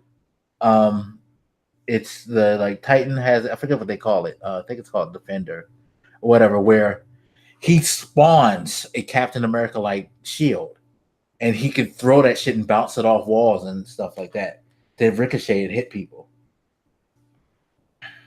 So, yeah, the Captain America thing could be done. It's just, I think with the rest of the Marvel games, it's going to be more about storytelling too. I think if you could pull off the storytelling with the action enough, with enough of the action, I don't think you have to be perfect with it. But like, if you can capture like what it is to fight like Captain America, which shouldn't be that hard, it's just a beat 'em up. It's like, you know, type system. You know, it what I makes mean? me think like a game like Black Panther should be easy. Yeah, you know, stuff like that. That would be an easy one to do. Do Black Panther. I would really love the guys who did. I would love to do Black Panther only because I would hope that they have you play as other people, because I would love to play as Okoye. Asshole. I mean, that's my boo. I would love them to do it just to see the visuals when they mix in the lore, because I think it's beautiful visually if you mix in that lore shit. Oh my god, putting Wakanda in a game. God damn. Not just the technology too, but like even all the magical. Yeah, that's what I'm saying. Like the world of Wakanda, the way it looks, like visually, it's stunning. Anyway, that's why I just said they should call it the God of War guys, because like I feel like that would be a good marriage. Yeah. Somebody said Daredevil. I mean, if we're gonna do Daredevil, we may as well do fucking Luke Cage and fucking Yo, you could do Heroes for Hire. Like shit, that would be a fucking great side scroller to play in. Somebody said Ant-Man though. Ant-Man would be interesting because it would be challenging to see how you use his shrinking and growth abilities. it could be interesting. I mean, there are movies that taught me not to think I know everything. Yeah, no, like who would have thought we wanted an Ant-Man movie? But we got one and it was good. I'm Yeah. wondering The if you second could one do was a good Doctor too. Strange game. Oh my god. Now, yeah, I would love to have a Doctor Strange game. Again, flight might be slightly an issue, but yeah. Man, Doctor Strange. DC got to step their game up, man. They can't have Marvel come out here slapping them in the mouth like Yeah, that. so you thought you were doing everything smart with Injustice and Batman. It's like Insomniac's already knocked out of the park. If others start knocking out of the park, because I was just even thinking about this. Injustice got problems if they could find somebody who can make a like not a Marvel versus Capcom, but just a straight Marvel fighter, because they could take some of the stuff that they do. Like I was just thinking about that. Like if you have Black Panther in his own game, like how there's instances like if you pull off Wonder Woman's um super in the first one, where you got the Amazons who come out and help you fight. You know, he can have the Dora Milaje come out with him if you want. Ant-Man would be good because like his size and stuff like that will be like what's his name? Adam. Yeah. What do they call him in? Is it Captain Atom? It's not Captain Atom, but the Atom, yeah.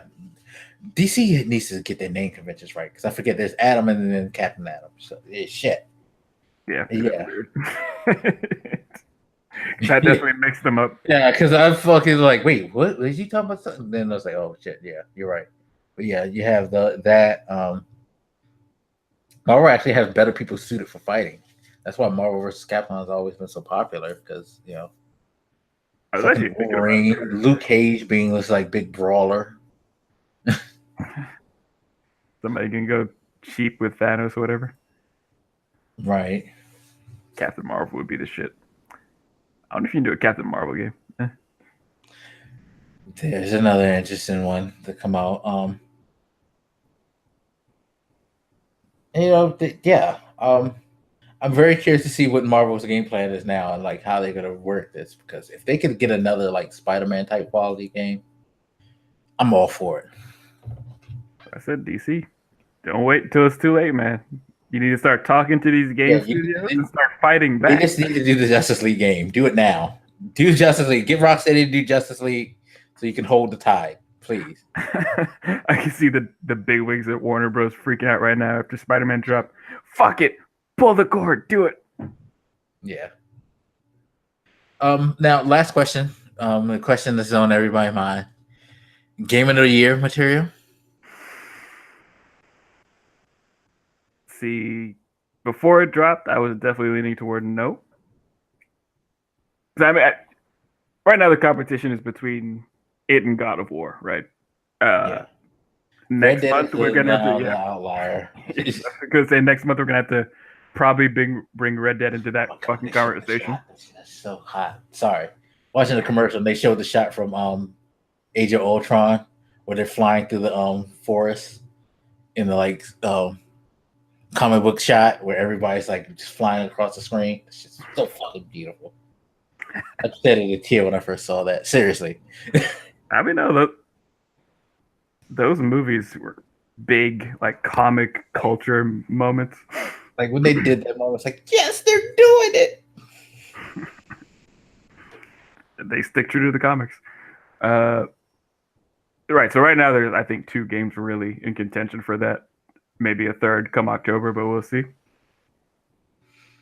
And I honestly, I mean, maybe I'm doubting it a little more than I doubted Spider-Man, but I honestly don't think Red Dead's going to be that probably. I think it's going to get overhyped into its position because it's a Rockstar game. But I was almost thinking it might be. Let's see, we still got like a month or so when it still comes out. Because like the Spider-Man energy is still so hot right now. Like plus, Spider-Man is dropping DLC right before it. The Black Cat DLC comes out right before it. Right. So my concern is the next one comes out in November. There's not going to be enough energy left to direct toward, because like for example, I want to play Tomb Raider, and I'm in no rush to play it. because I'm still on that Spidey high. But as far as that question, shit. So I guess you got to break it down on a few things. So like gameplay between Spider-Man versus God of War. They're both so good. Right. I give Spider-Man a bump up on the gameplay thing. Because there's like so much more variety to it. Right. But I think I would give story to God of War though.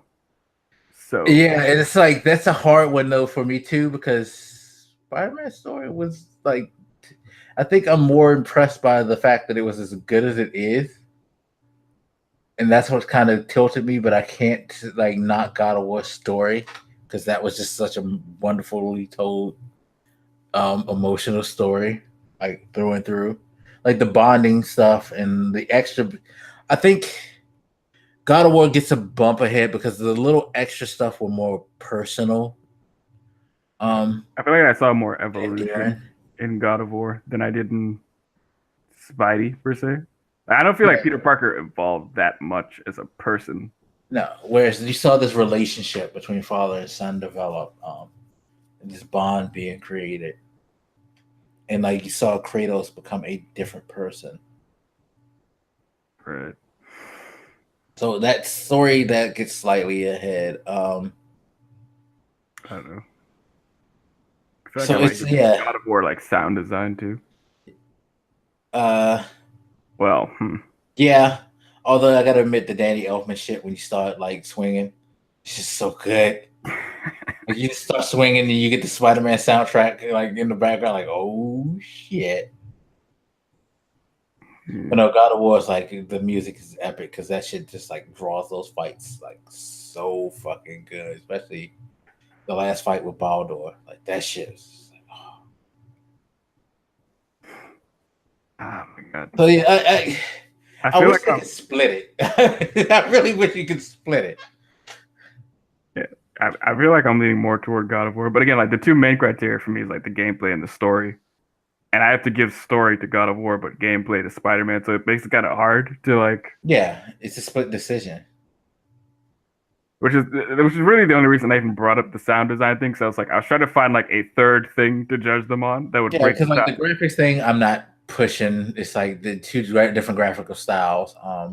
They both are gorgeous games. Graphics thing. Like, I guess if you were that person, God of War probably has a little bit more detail. I'd give it to them because I still have that issue with the NPCs in Spider-Man not being like at the same level as the other characters that actually matter. Yeah. But to be fair, there aren't that many of those in God of War, so I think it's easier for them to do that. Right. Like it would be a far more. They didn't have to stretch a lot of character models in that game either, because even enemy types generally just change hue or color. Right. So even the boss fights is kind of hard because like I might give the boss as great as the boss fights in God of War were. Spider-Man's better. Yeah, I was gonna say like I'm not disinclined to give it to Spider-Man. Like,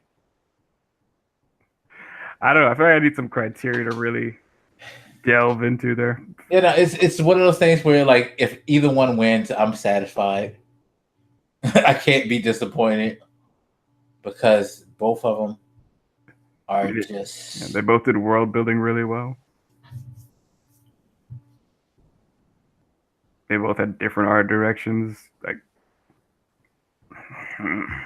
that's the. I think I'm leaning more toward God of War still. Yeah, God of War still has a slight bump ahead. Just think the story was better told overall. And if we have to bring graphics into it to have like a tiebreaker or something, I do think it has the better graphics overall.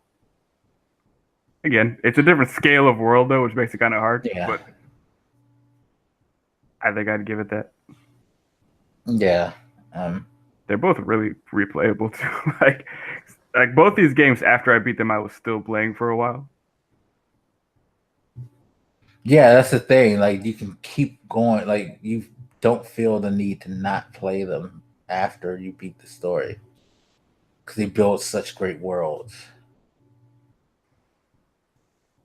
And they have such great like extras to them. Yeah, I'm gonna get Spidey. Although there's Yeah, Spider-Man I think has a better fluid world. the game of the year. Yeah, I'm giving game of the year to God of War, but it's been a good year for gaming because it's not just those that dropped. There was also Detroit No, State because Detroit Become was Human. good. Got Red Dead on the horizon. Tomb Raider just dropped, and I'm sure it's good, even though it got shit on by all the Spidey press. Yeah, they picked the wrong time to come out. I feel bad about that, but Yeah. I'm sure it's great. I think Monster Hunter World came out this year, but Yep, that came out this year. I still never played it, but I've heard great things. Yeah, getting another Assassin's Creed. This might be good. Which is crazy because like all those great games came out and like they're not even really in the conversation for.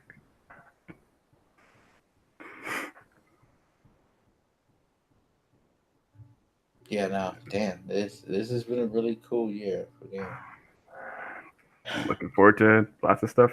I think next year, I think Anthem drops. And then you have Anthem. What's that samurai game called again? Ghost of Tsushima. Right. Okay. Last of Us 2.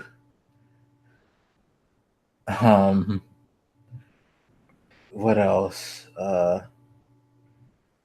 Well, if you're into that type of thing, the Kojima game probably. The fucking time that's fucking pretentious bullshit. You're into that.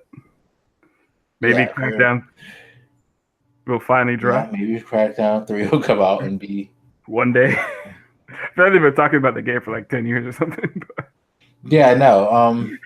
Actually, we've been talking about it for at least 5. It was supposed to be a launch, but like a near launch game. That's the thing that makes it mess up.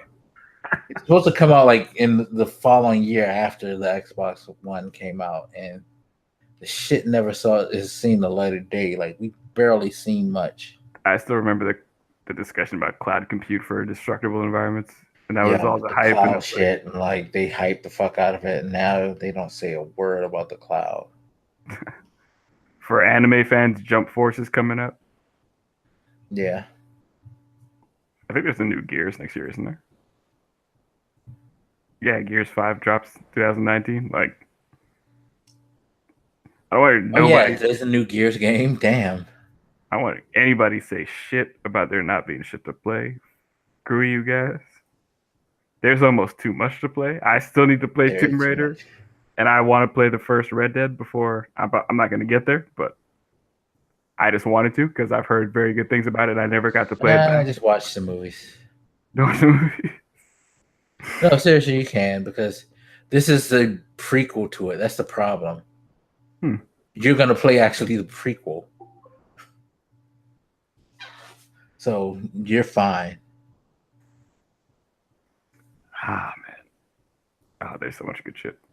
But any other words on Spidey? There's lots of words on Spidey. That game is. Oh, I could say much more, but I'm going to leave it there so we can go, because we actually did a longer spoiler cast if we did a podcast, our regular podcasting.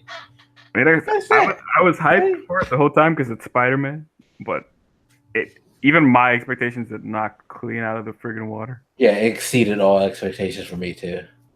And it has brought about a new age of apparently Marvel in games that we have to look for. If Marvel does what they did with the movies, the video games, oh my god, there's unstoppable. Step your game up, man. Give us a Green Lantern game or some shit. Yeah, and Jon Stewart Green Lantern, please. Well, there is no other Green Lantern. Actually, no. I feel like if they're gonna do Green Lantern, they should just do Green Lantern Corps.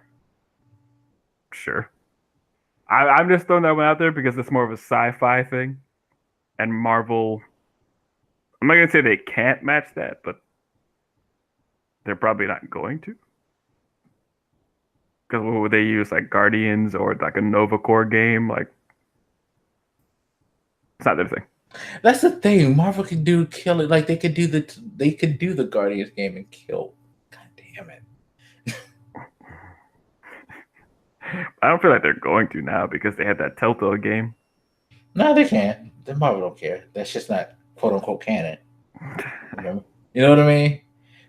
Sure. I guess it's not part of this. It's like the first. It's like the first Incredible Hulk movie, or the Daredevil shit. It's like, yeah, that shit don't really count to us as far as we're concerned. It was done. That's the shit that makes it crazy. In a couple years, we'll Daredevil. be playing. That's the perfect one. Daredevil. There you go.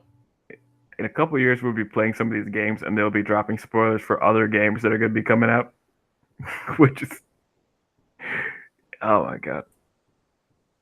Yeah. Now I'm gonna have to go on the internet and find for a Daredevil game because that would be the one that they should do.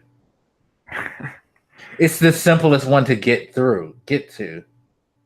Sure. I mean, you can definitely do it. I was thinking, who else? I mean, we're all throwing out these big ass. It's just like a Batman type thing. He just run the rooftops. Sure, we're all throwing these big names out there, but we all know it's going to be Squirrel Girl. Like facts, it's going to be Squirrel Girl. You'll have like a few playable sections as like Miss Marvel or I don't know. No, you know who she'd be, and I just forgot his name all of a sudden. She'd be that kid whose powers is just basically being lucky. Like when the Hulk charged him, he couldn't think of anything else to do, so he just blinked away. I have no idea what you're talking about. It's an X-Men. Oh gosh,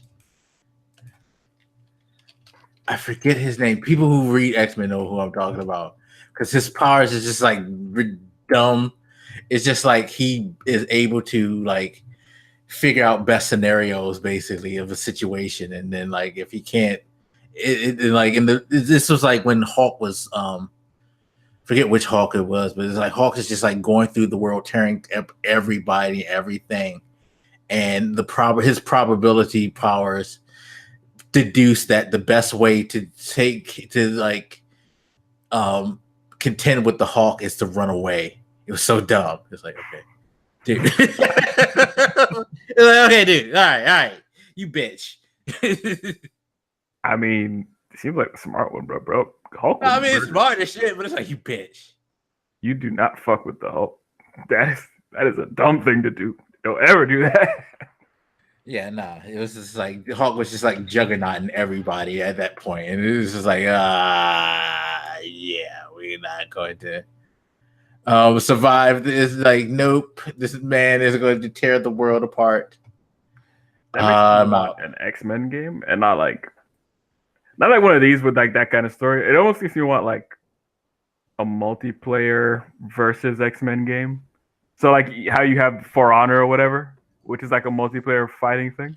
Right. Like just, or I guess, what do you call it? That shooting game, Overwatch. Like just give me an X-Men character and like throw me down there and like let me see what I can do. Yeah. Is this what I think it is? I'm just looking up the guy because I'm gonna get a Vision game. Yeah, Darwin. Oh, yes. Darwin has the power of reactive evolution. His body automatically adapts to any situation or environment he is placed in, allowing him to survive possibly anything. The exact nature and limits of his powers have not been revealed. Yeah, his powers taught him his evolution was Hulk kills everything, people run. That was his fucking solution to evolving against and adapting to the Hulk. Yeah, I'm just gonna see myself out this way.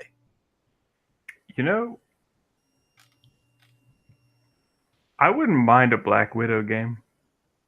That would be a good one too, because it's her Daredevil, and in some ways Captain America are like easy pulls because they're beat 'em ups.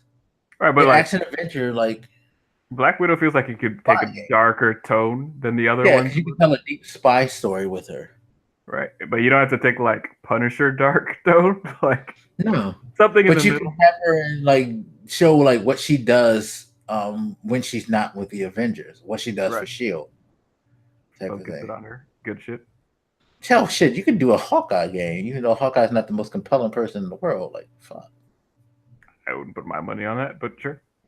If I was investing in these games and you said you were doing Hawkeye, I'd be like, you need to chill. Don't do that.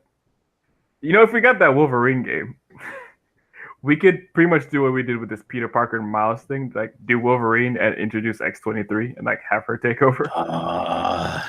Yes. Because they are cultivating a nice younger generation of heroes in a way that I could not argue DC is doing. At least now. Obviously, they have like the Titans or whatever, but come on. You could even maybe pull something off with Gene or whatever, because like I feel like one of those Star Wars games did the Force thing well enough to convince me you could do telekinesis. Yeah. No, they weren't the best games in the world, but the what were they called? The Star Wars games where you played as Vader's apprentice. Force Unleashed. Force Unleashed, yeah. His powers were great. That was a fun game, man. I actually read one of the books, which made me mad at the game because it's like in the book the relationship was like the romance was more built up, and then I looked at the game and I'm like, man, in the game she's just like a random woman that you just all of a sudden are in love with out of nowhere. Yeah, it was in World War Hulk. Look up World War Hulk. Yeah, that's where Darwin bitched out. I feel like I don't want a Hulk game. I do. I think he's good. I mean, it's just the OP thing that he just smashed through everything. I think that's it because it's the flight is one thing. Part of the reason I don't want a Superman game is like you can't have these like crime things where regular people can actually hurt you. Like, what are they supposed to do? But the Hulk can be kind of put down, like by like really strong motherfuckers. Yeah, and you can put people in there who can like help put or who could like slow him down and stuff like that, and have enough force to like at least knock him out. You might not be able to stop him completely, but you can slow him down enough to knock him out. Yeah, Hulk isn't like impenetrable. It's just like Superman. Just like it's just nothing. There's nothing known to man that can slow him down. Generally, like you need a supernatural force, like element from his planet to stop him down. Where Hulk is, yeah, it's hard as fuck, but you can beat him up enough to like wear him out. You could at least tire him. You know what I mean? You can tire him down. You can do it with Superman. It's just, I guess my point was it's not believable. And I say the same thing with the Hulk that like regular street level assholes could do it. With like Peter Parker, a regular dude could punch him in the face. See, the thing that would make the Hulk game great, and what they've done with past Hulk games is you bring hell and damnation to take him out. It's like you don't just call a special unit of the military. You call the military. You know what I mean? And like you rampaging through that, trying to like survive that and get that would be fucking ridiculously good. We could get like a modern Deadpool game. Yeah, a better Deadpool than what came out last. I mean, now that Marvel's taking control of the property too, the license will be taken care of better. That game came out that game came out in 2013. Like, yeah, they even tried to put it on They put it on the PlayStation 4 and Xbox One. And nobody still bought it. I mean, today's technology, today's story, you do a lot more with that game. Oh, I want Domino more than Deadpool. But she doesn't get a game. Get that shit out of here. She should, because she's awesome. Make her more prominent in the comics, and then I'll accept it. Yeah, Domino is awesome. Until then, I'm waiting on Squirrel Girl. Like the rest of us. Domino. Get that shit out of here. I mean, they could do a lot. I would do team ups though to like mitigate some of the issues you would have with certain people's powers. I think that would be the wise choice to go. Like doing an Avengers one makes sense. You do a Cable one, just like weird time travel storytelling. Since they love time travel so goddamn much. Yeah, no, don't do that. Don't go weird, Marvel. Go MCU Marvel. I mean, I guess that's how they dealt with the Miles thing, because it's not like he's from a different reality. He's just a dude. Yeah, they just like this is a kid here. It's like we're not gonna go into these all different worldy thingy jiggers and no, Which great. I think it's good for like the casual people who aren't as used to that kind of thing, but I think it's good in general because I've made this argument. They fuck around with the idea of alternate realities and time travel too much. It's not bad, but they abuse the fuck out of it. Keep it simple and use the alternate reality time travel stuff when it actually matters, not because it's fucking Tuesday. Actually, I need Fantastic Four so I can get Dr. Doom. You're gonna play as the Invisible Woman, and that's it. They're gonna give you a game. No, I would play as Johnny Storm, but they're not gonna let you. They're gonna let you play as her. I mean, that's fine as long as I don't have to be Dick Reed. That would be kind of weird to control. Yeah, but if you could pull that off, that'd be awesome too.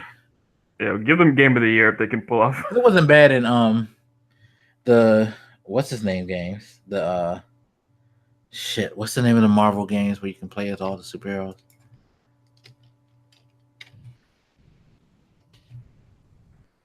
Marvel Alliance. Oh, right. Yeah, it wasn't bad then. I feel like I want that Thor game now, just for the visual sake of looking at Asgard. Although we're going to get Asgard hopefully in a God of War game, so maybe fuck with it. Yeah. Maybe but you could do that game and then you could have them transition over to Valkyrie. Why? Because why not? Matter of fact, transition to Loki. No. Transition to Jane Foster. Oh yeah, like I gotta go, but here's my replacement, and then like I'm alive, bitches. I'm Thor again. It's all good, man. All right, we're rambling on too long. Let's go. This is a potential though for Thor needs to be Jane Foster. I'm sick of this bearded motherfucker. I read Thor comics right now, and I'm still mad that he stop hating on Odin's son. Bitch son, more like it. Fuck this guy. I'm still hot. I can't believe it. Oh man. Yeah, they didn't have to kill her. They could have replaced her. They didn't have to kill her. They just like straight like, nah, we getting rid of her. You're not having her no more. She's gone. I mean, out of the universe. She's alive now. Because comics. Yeah, I know. Yeah, nobody never dies in comics. That's the funny part. Like, god damn it. The next game, Aunt May is going to be back because she was cloned or some shit. All right, like, oh, Mr. Lee took me to the negative zone and brought me back. That was.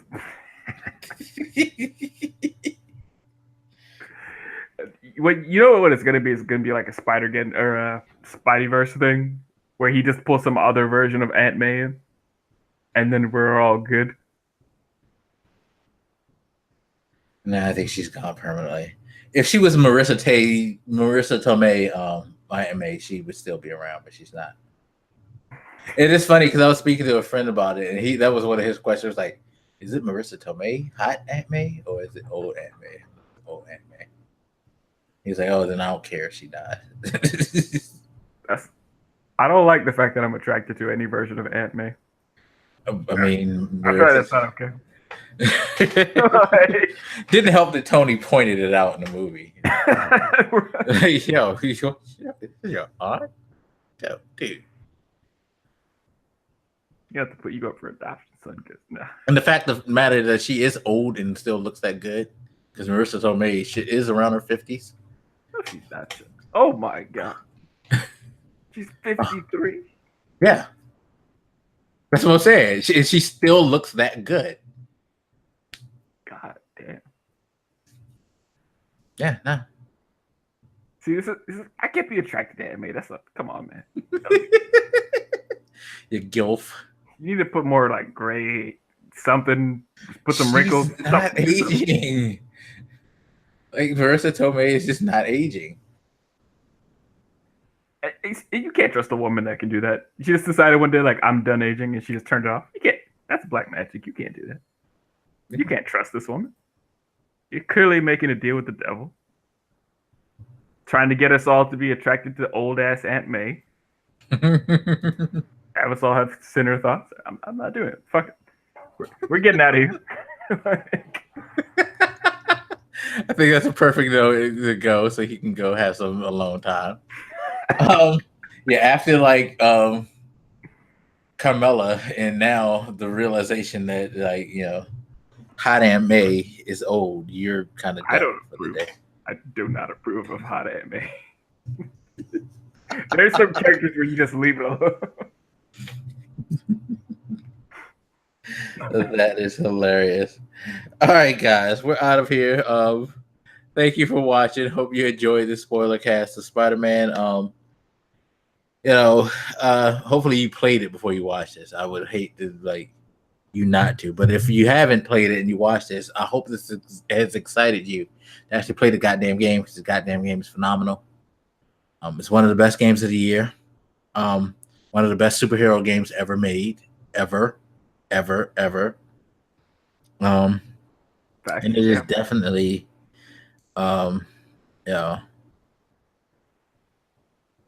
just one of the funnest games I played in recent years overall.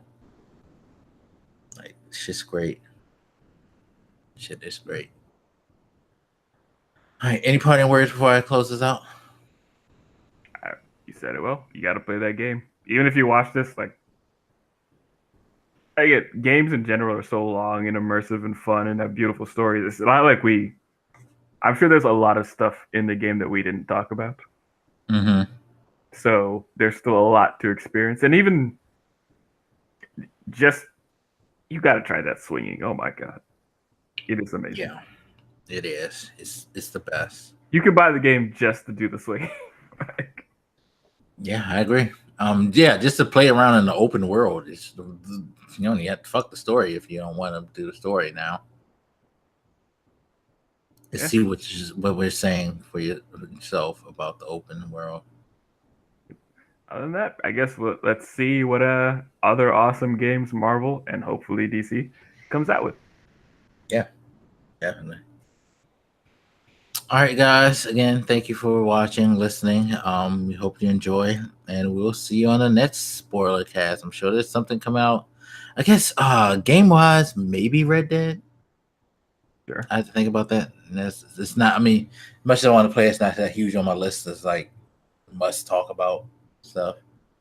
I still got my Tomb Raider.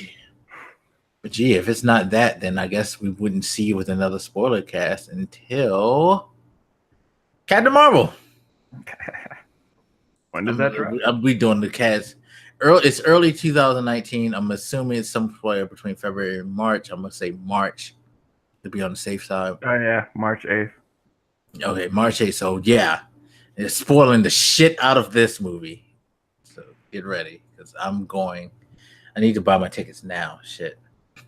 That's the reason I remember that, because I saw somebody point out that March 8th is like International Women's Day. Oh, that's awesome. That's smart. That is fucking smart. I like that. Good touch. Good touch. Yeah, it was a little on the nose to me, but good stuff. Well, I mean, Black Panther came out during Black History Month, so yeah, it was a little on the nose then too, but I didn't appreciate it then either. Hey, take advantage. Take advantage. I am consistent with my shit talking. Take advantage of the advertising moment. What you do. Can't wait. All right, everybody. We're out of here. Hope you enjoyed and have a good one. We'll see you next time. Peace.